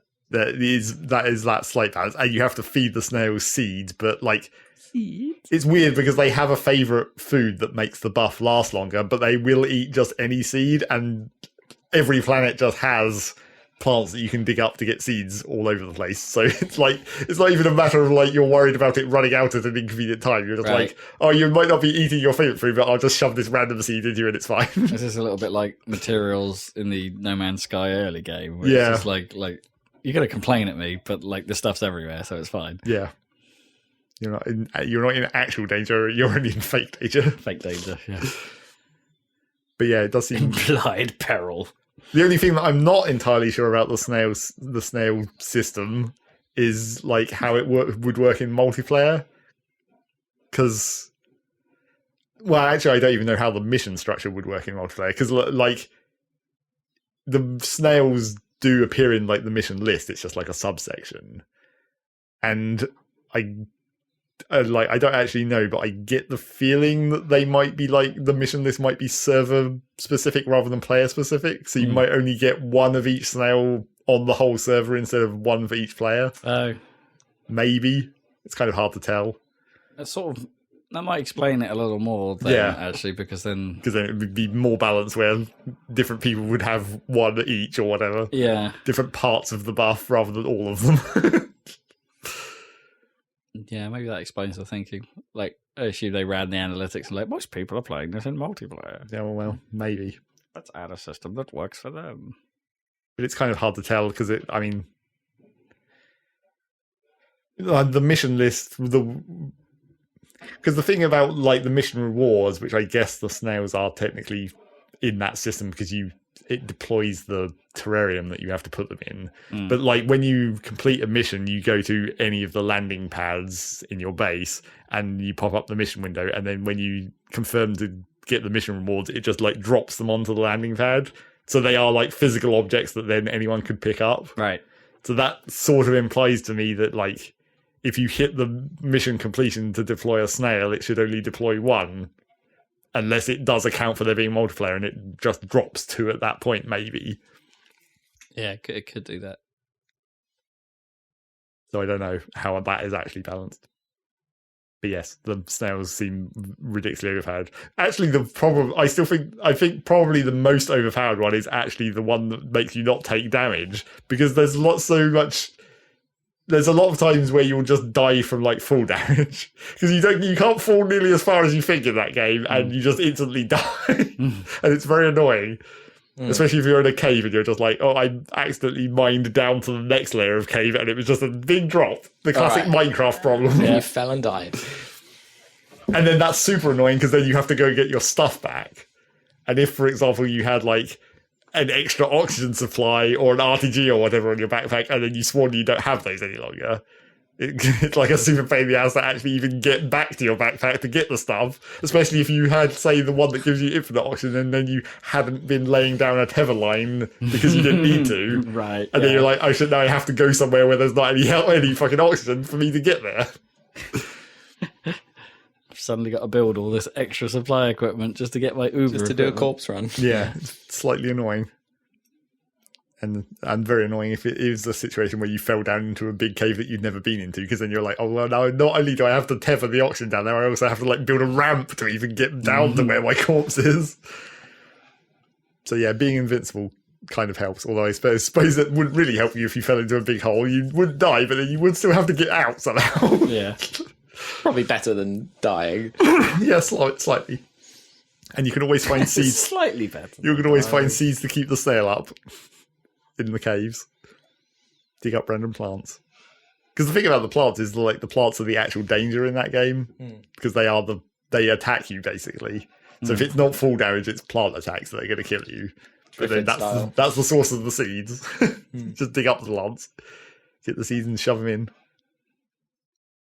But yeah, that's More seeds. Would you like some seed, Pete? yeah. And then Let's get to the point where that's a reference no one's ever going to get. I don't think very many I don't people get would have that got that one. in the first place, to be honest. Yeah, maybe. It's like was it Red Dwarf 7? 8. 8. Okay. The first modern season. That's why it's a doubly unlikely that people are going to get it referenced. Right. Like some seeds. Is that the one in the prison? Yes, when they're in prison. Oh, right. So yeah, that's Astroneer. And then I guess I'm talking about other things I did play that I'm not necessarily talking about my actual playtime of them. I guess they've properly announced season 2 of Derg now. Like, not just the weapon previews, but like here's the actual full list of what's going to happen. It did make me laugh, the whole thing, if they put that teaser image up and then we're like, oh, it seems like some of you cracked the code. It was pretty tricky. And it was literally just the numbers that made the date of when it was releasing, just like not even very subtly hidden in the image. No, I don't think they were trying to be subtle. And that was how I knew that I'd grinded too early, where it's just like, oh, I've got like a whole other month. Turns out. And still 12 more days from now, even, before it actually hits. And they have said that there will be ways to earn the stuff. Well, they had from the season. Like, they haven't necessarily finalised those plans. Was how I read that. Yeah, I think they had already said that before this announcement, and this announcement doesn't go into any more detail than what they had already said. But yeah, the stuff from season 1 is just going to be put into basically the loot tables that you normally get from the lost packs. And I see. So it could turn up in the random stuff you find mid mission. Yeah. Basically. That's fine. And maybe some in the shop. I assume it's going to be all the stuff in the script tree is going to go... All the stuff in the script tree and probably the pickaxe parts are going to go into the random drops, and then probably the extra cosmetics in the main unlock tree, like the helmets, are probably going to go in the regular store. Yeah. Would be my guess. I always forget that has the non-script part of that system, which is like the much longer part, it seems. Yes. But, I mean, well, technically it's the same length, because all the exact amount of script you need to unlock the tree is unlocked by getting to the end of the XP tree. Oh yeah, of course, because I guess you run out of the... You run out with the extras, but they're not actually extras. No, they're a key part. And that's one of the things that they have said about rebalancing it, I guess, for Season 2, is that more of the script is going to go into those what you might call bonus unlocks from getting like the data cores in Season 1. We should point out script is like the currency to unlock the cosmetic tree of the season. Yeah, it's like the season currency, but one script equals one node of movement along this tree. Yes. So it's nice and easy, and you can't buy script. No. Like it's like this isn't microtransactions. This is pure play to earn. Not in that context, though. Not in the money context. Yeah, not in the NFT sort of way. But yeah, they're moving more of the script into the data core side of the unlocks, which I assume means you'll be able to get further into the script tree faster for people who aren't super into the grind. Like because less of the script will be in the long XP grind, and more of it will just be in the... I enjoy playing that game, but I don't want to play it that much, if that makes sense. Like, I don't want to play it as much as it sounds like they're asking me to. But it also seems like they haven't...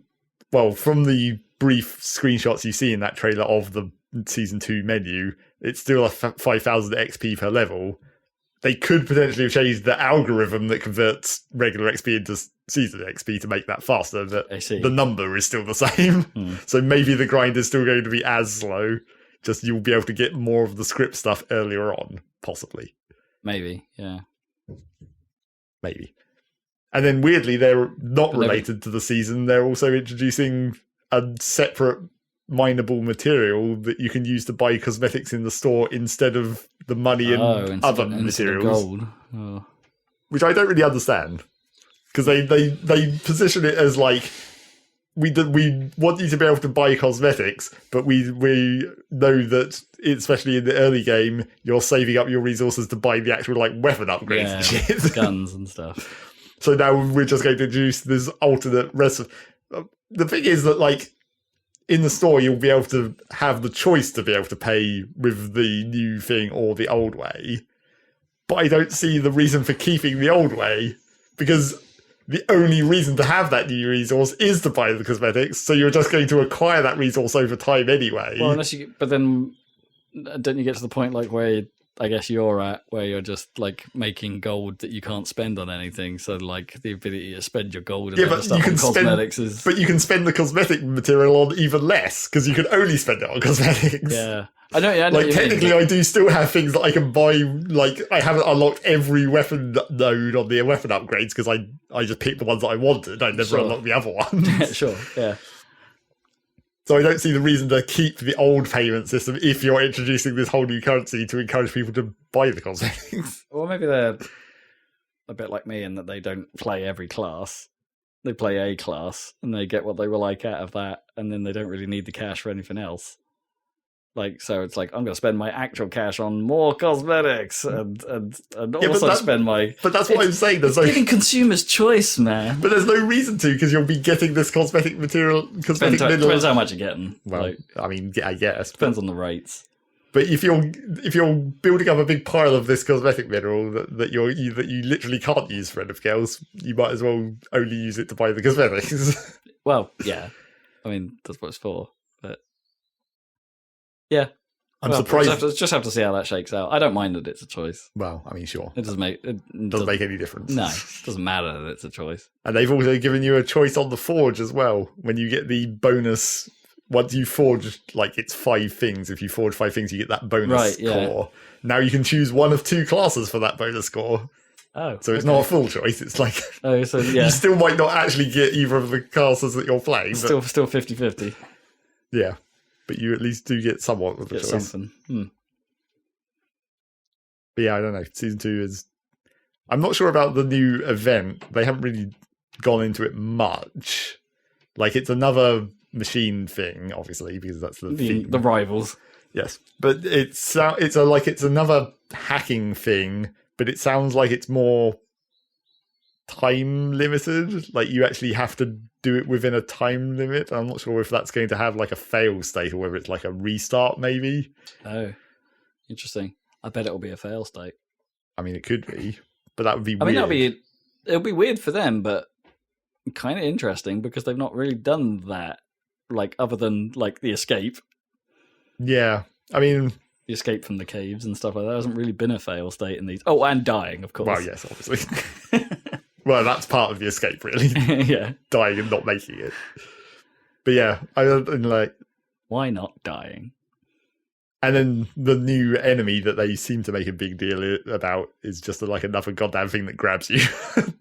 So that's going to suck, of course. Although...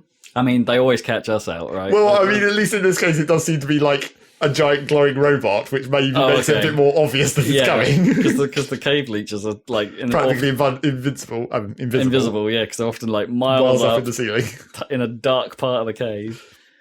And then the flying grabbers are slightly more obvious because you can hear them coming, but they can still certainly get you if they.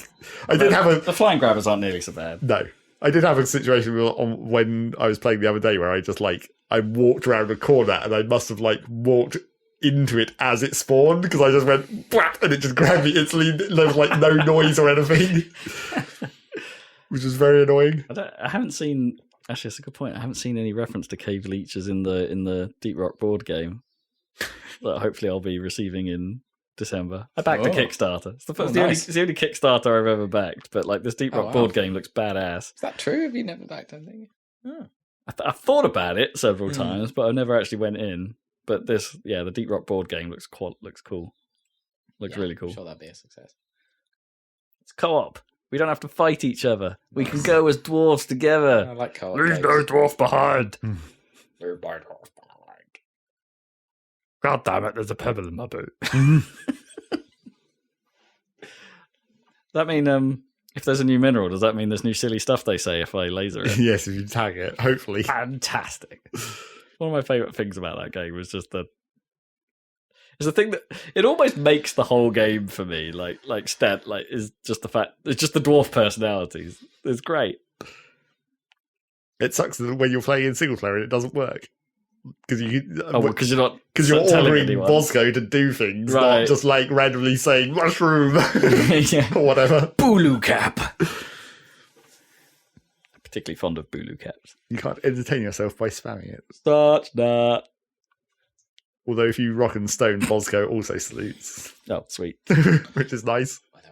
Rock and stone to the bone. Yeah. So yes, Deep Rock's cool. 12 more days. That will be before the next podcast, just barely. The Thursday before, presumably, because Thursday is their release day. Look out for that. Deep Rock came up in the...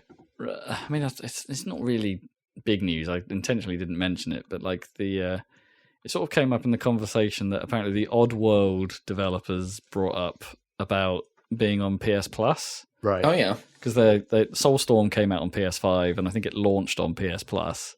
And they were saying they get a chunk of money basically from Sony for putting it on PS Plus. Like they get like a fixed amount, and they kind of needed it to get the game out past its like final stages apparently. Right. So they didn't have a lot of choice but to take this deal. But that they were expecting, thanks to PS5 rollout speeds and stuff like that it actually wouldn't hurt them that much, if that makes sense. Like there wouldn't be that many users because PS5s were hard to come by. Turns out they had to delay the game because of COVID. And so there were quite a lot more PS5 users than they expected by the time the game actually came out. And they're saying it's like, yeah, it's had a quote-unquote devastating effect on the company's finances. Oh, dear. So basically... I mean, they were in trouble before, is what this reads as. And they needed the deal to keep them alive to put the game out. And PS Plus has possibly resulted in them not making as much money as they needed. But surely what they're actually saying is like Sony isn't paying them right. Maybe it sounds like a PS Plus deal is a fixed number, right? Yeah, it's not based on how many people then go and actually get hold of the PS Plus game. Like it's just a deal basically. You do a deal for a certain amount of money, and there you go. I think the game has like actually come out on Xbox since. So it's like I don't know if they're now helping themselves to a bit more cash because Xbox owners can now go in. But that's been very quiet. Like I don't think I've seen any marketing for the Oddworld coming out on. But Xbox. If they didn't have any money, then probably not. Well, also this is a recurring story as well, I suppose. Like there's quite a lot of like PS5 exclusives turning up elsewhere now. Like Bugsnax is coming to Xbox, guys. It's Bugsnax. Talk about Bugsnax. Talking about Bugsnax. I might play that. Cool. I mean, it's not going to be Viva Pinata, but I'm going to play it. No. What is? What is? What is? Where else can you find the fudge hog?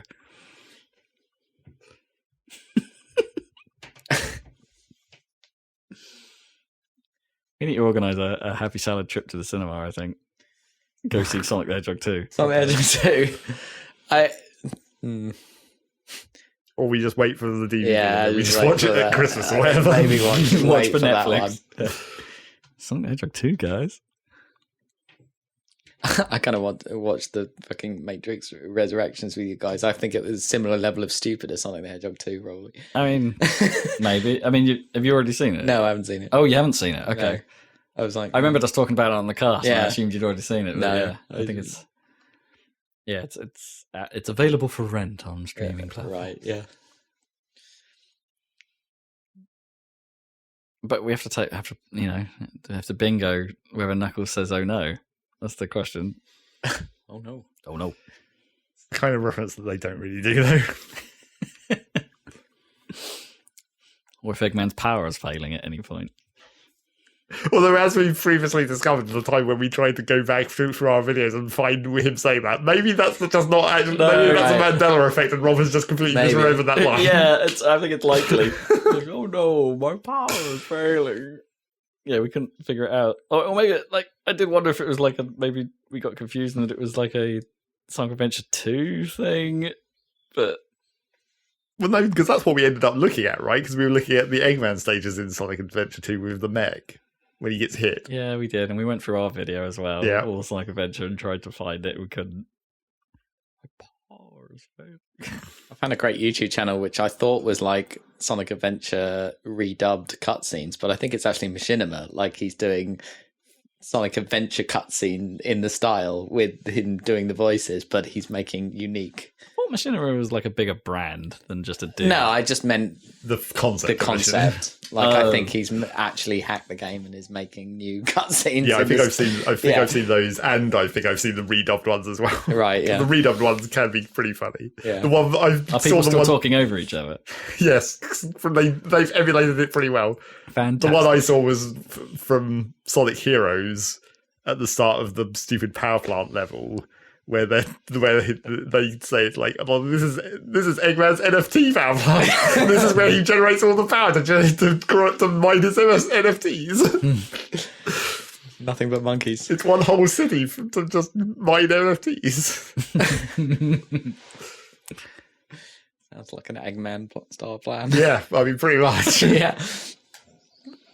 In other random throwback to that sort of era, I introduced Gnome to Strong Bad the other day. Okay. Well, literally this morning, actually, because I was watching Unaware it. of Homestar Runner. There's Yeah. quite not a lot of people in general in Britain like necessarily aware of Homestar Runner. Well, at one all.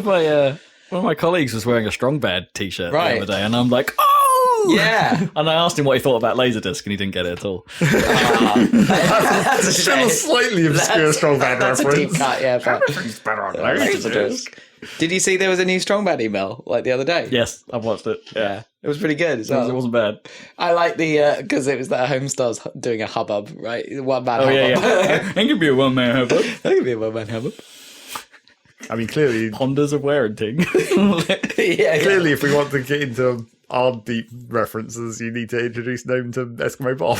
Oh, That's God. really I think we deep. might have tried that in the Yeah. past. Like,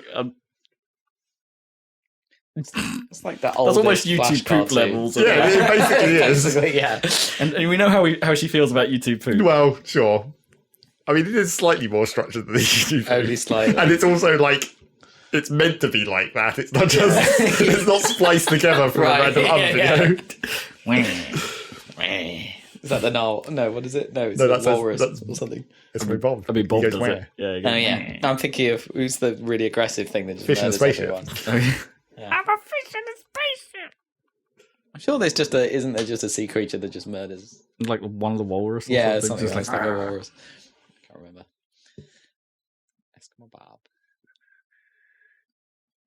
Yeah, I don't know, patchy, but like the original memeage was like fucking all your base, the stupid Mr. T memes, who was hella tough and drinks milk and Man, I thought that was like I mean, moments I even guess they earlier. were early memes, but like it's in some breath, I just thought that was just us. Like No, at the no, time. no. No, Mr. T was definitely a thing. It was a meme thing, wasn't it? Yes. That was Yeah. quite a long time after All Your Base. Was it? Well, because there was, That was there to was, me- a, there I was thought an that was All roughly Your, the same time. there was Oh. a Mr. T All Your Base meme, which is how you can tell. The Mr. T stuff was like pre any kind of video. Well, yes. It was possible. It was all just It was um, badly made gifs. badly made gifs. Yeah, yeah. Wheelbase, and then And Flash, yeah, obviously. Eskimo Bob. Yeah, And pretty much anything Premiums. on Negro. albino black sheep. Yes. And Newgrass. Not so much Newgrass for us, but no. there was some crossover. Because it was There Flash. was a little. Yeah, yeah. It was just Flash Miles. That's all you needed. And yeah, Enter the World dots with Yes. Here's to Earth chilling. All of that. Round. The double deuce. I recently got the Stongbad plushie, and he does the double do's.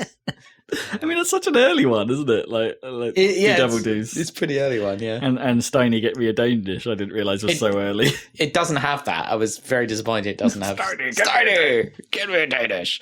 I was really looking forward to that one, but it didn't have. It's got a lot of phrases, but it doesn't have Steiny, get me a Danish. I sort of forgot there were so many like really short strong bad emails. Yeah, at the start, early ones were quite short. Yeah.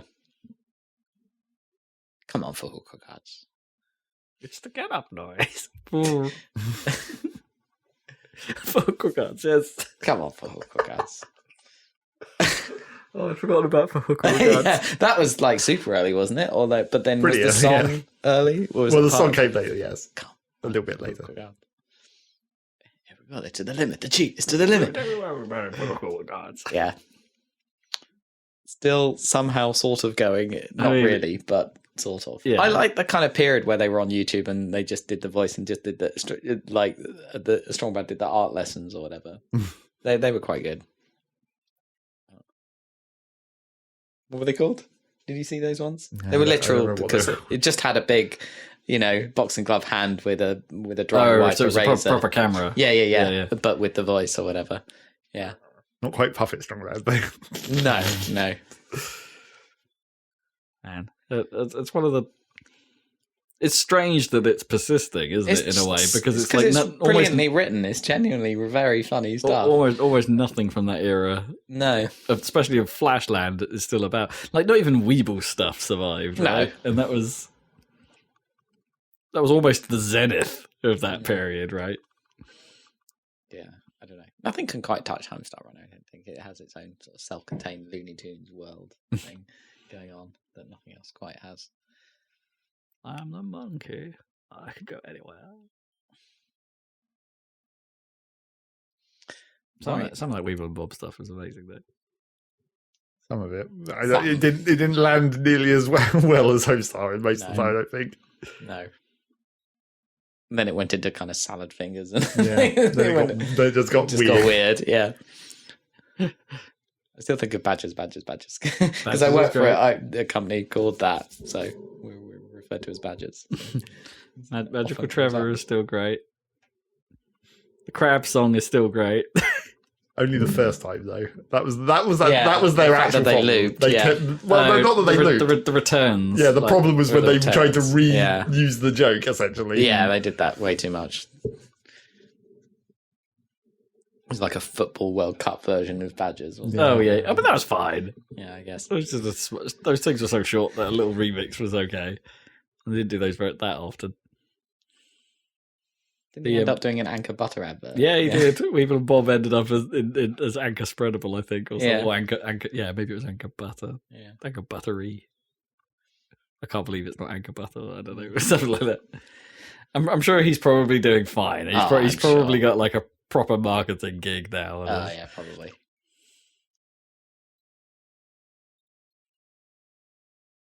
I think they do still every now and then do the like advent calendar. Oh, the Christmas We will stuff. stuff advent calendar.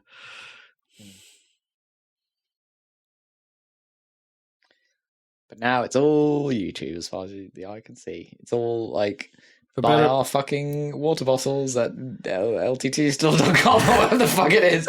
Like every single one. It's like, oh, by the way, we've got new water bottles in stock. MKBHD.com. halfway through the episode, it's like, Yeah. oh, if you like this sweet hoodie I'm wearing, it's LTT It's store. like, fuck off.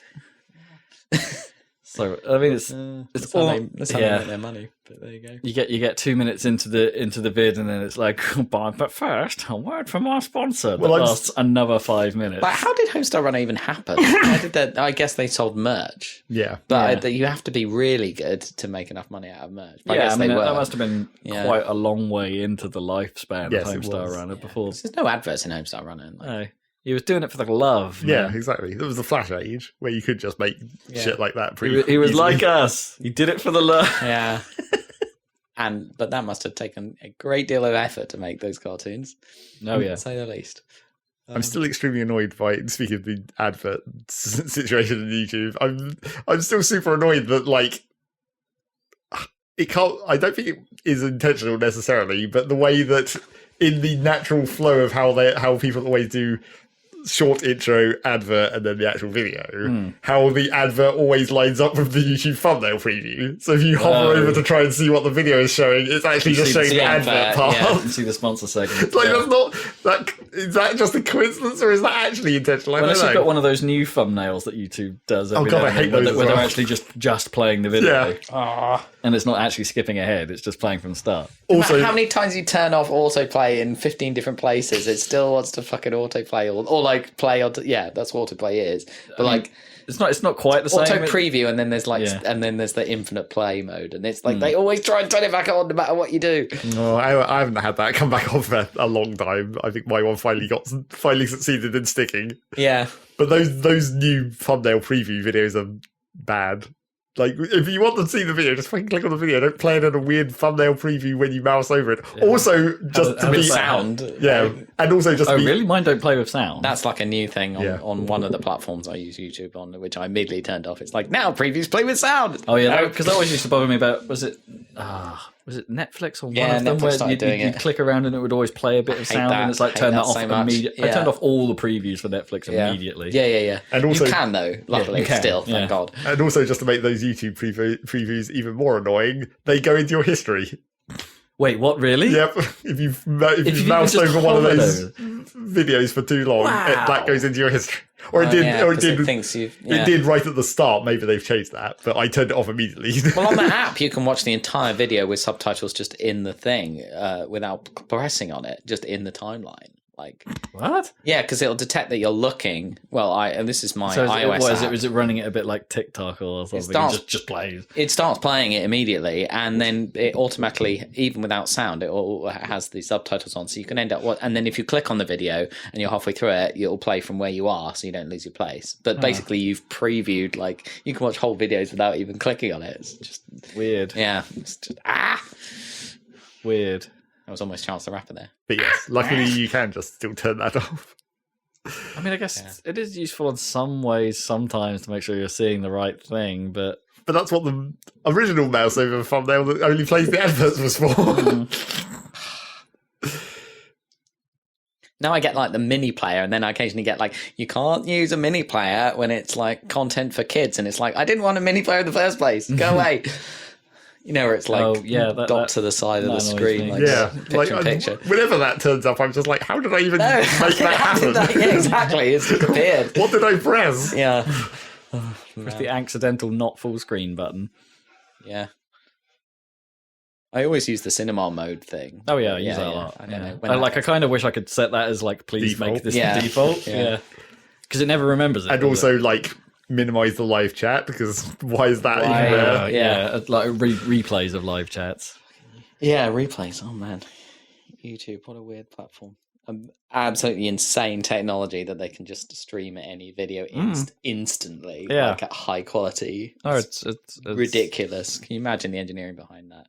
The amount of data centers and shit that's going into that. Sure, that must be crazier than any other like social network or something in terms of performance, to be able to stream that quality of video instantly from that vast amount of stuff that's where more gets uploaded every hour than has ever been recorded in the first 50 years of film. It is interesting, isn't it? Because like,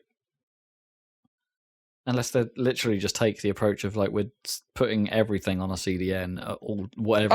Whatever it is, it's duplicated many times. Yeah, absolutely. Like every CDN center we have has everything. Yeah, but then even then, how do you route people to the right server to get the right bits, right? Or like even within one data center, like given you're trying to copy like huge vast amounts of data across the entire world at all times. I don't want to think about it. Yeah, it's insane. It works ridiculously well, and they serve the occasional advert. That's probably fair. The occasional advert, they serve a lot every time. And I mean, I like watching YouTube on my telly, but good God, it's getting a bit much. Yeah, well, but the problem is like most of their ads are for the damn Google Pixel. It's like, I know you've made a phone. Like, mix it up a little. You need more. They need more. They need to. I actually pay for the fucking freemium because I watch more of that than I watch any TV. Oh, really? Yeah, screw it. I mean, it's expensive. I mean, the problem I have is like, yeah, it's expensive. It's not. It's too expensive for what it is. and also, like, I'm aware that what I'm watching isn't as good a quality as watching a Netflix show. You know, it's I know. It's like that's not a knock to the things that I'm watching. But you just know that, it's not. But you know, exactly. You know it shouldn't cost that much, and I know that the money I'm going to be putting into it isn't actually the money that's probably going back to those people. It's not. It doesn't fit. It feels like it's going to get Googled along the way somewhere. Yeah, but at least it is proportional on YouTube. Yeah, the ad revenue is proportional, unlike, for example, TikTok, where it's not. I'd still rather watch Red Letter Media shitting on Star Trek than actually watch Star Trek. Like the modern Star Trek, I mean. Do you know what I mean? Actually, that Picard continues to be weird, by the way. Yeah, I get that from watching that. Like, I don't even need to watch the show because, like, Rich Evans is torturing Mike by making him watch Picard. I think we're most of the way through season 2 now. Oh my god! Oh my god! It continues to be weird. Oh my god! Unbelievable. It's I don't know how I feel about it, honestly. I'm sort of enjoying it, but I know it's dumb as hell. Not really. It's kind of like, I guess it pushes the "this isn't Star Trek" button pretty hard. Yeah. That was almost a joke. That was also almost a Momoa yeah. But now they're pushing the, like, let's just get all the entire cast in for the next season, aren't they? That's what I heard. Like, but basically the surviving cast of TNG, who are all ancient. Everybody in. Yeah, just get them all in. Well, they had Jonathan Frakes direct an episode. Like, he wasn't in it, but he was in the first season. He was in the first season. Yeah. But they're like, But they had Whoopi Goldberg briefly. Yep. And being like, oh yeah, Guinan ages if she wants to. If she wants. I mean, you can come up with an excuse for that. The problem is when they bring back Data, right? Right. I'm sure they've done that, haven't they? I mean, yes. And they're planning to. They sort of did. They're planning to do it more. It's kind of already happened. But just you could, how are you going to explain that one? But isn't he playing a Sung or whatever? He's playing Adam Sung at the moment. Yeah. That makes more sense. Kind of. Yeah. Not that any of it makes any sense. Like, Picard, he's too old. He can't. I mean, he's too old. Noam did say during the last episode that Picard is doing a very good job of just standing around looking like a confused old man. Confused old man saying the occasional line.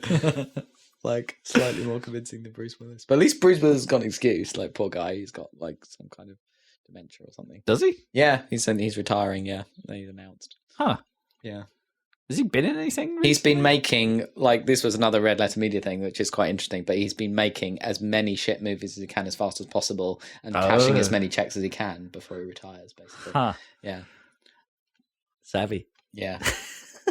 And he's barely, obviously he takes most of the budget for those films and he's barely there in them and he barely says anything. And then there's constantly, like, doubles, like, it's always shots from, like, behind him and stuff. And, like, yeah. I mean, that sounds pretty hilarious. Yeah, they're kind of weird, yeah.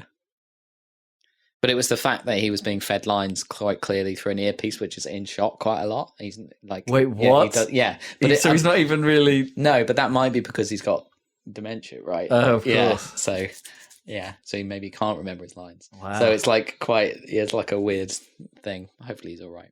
As much as you can be with dementia. Yeah. Man, that sucks. I can't remember exactly what it was, but it was something along those lines. Huh. I mean, what are these movies that they would go to that length? I have to ask. Like, well, they can. I don't want to knock Bruce Willis, and I don't want to knock his situation, but it's just like it's just they can have him and then stick it on. Hey, Bruce Willis is in this. Yeah. Like, there's like tons of them. He's made like multiple. Is this like Steven Seagal? Like, well, maybe made like 1 billion films. Yeah. That's what he's been doing. It's kind of crazy. Wow, weird. We got any more games? Nope. No more games. I think we're gonna have a short one this week. It's not that short. No, as always. We eked it out with an extra random section. We're coming up to the classic 2-hour mark. So Classic. It's like they're so rare. We actually It's so rare we keep on to that. Well, I hope you appreciate us keeping it short and sweet this week, listeners. And we'll be back. Oh, we'll check out our YouTube channel, obviously. Whoop. Got more videos on there. And our website, happysalad.net. Whoop. Which has links to the videos and to the podcast. The podcast. The rest that of the you're currently podcast. listening to. You have discovered the podcast successfully. Yes. And we will be back in 2 weeks with another one. So we'll catch you then. Bye.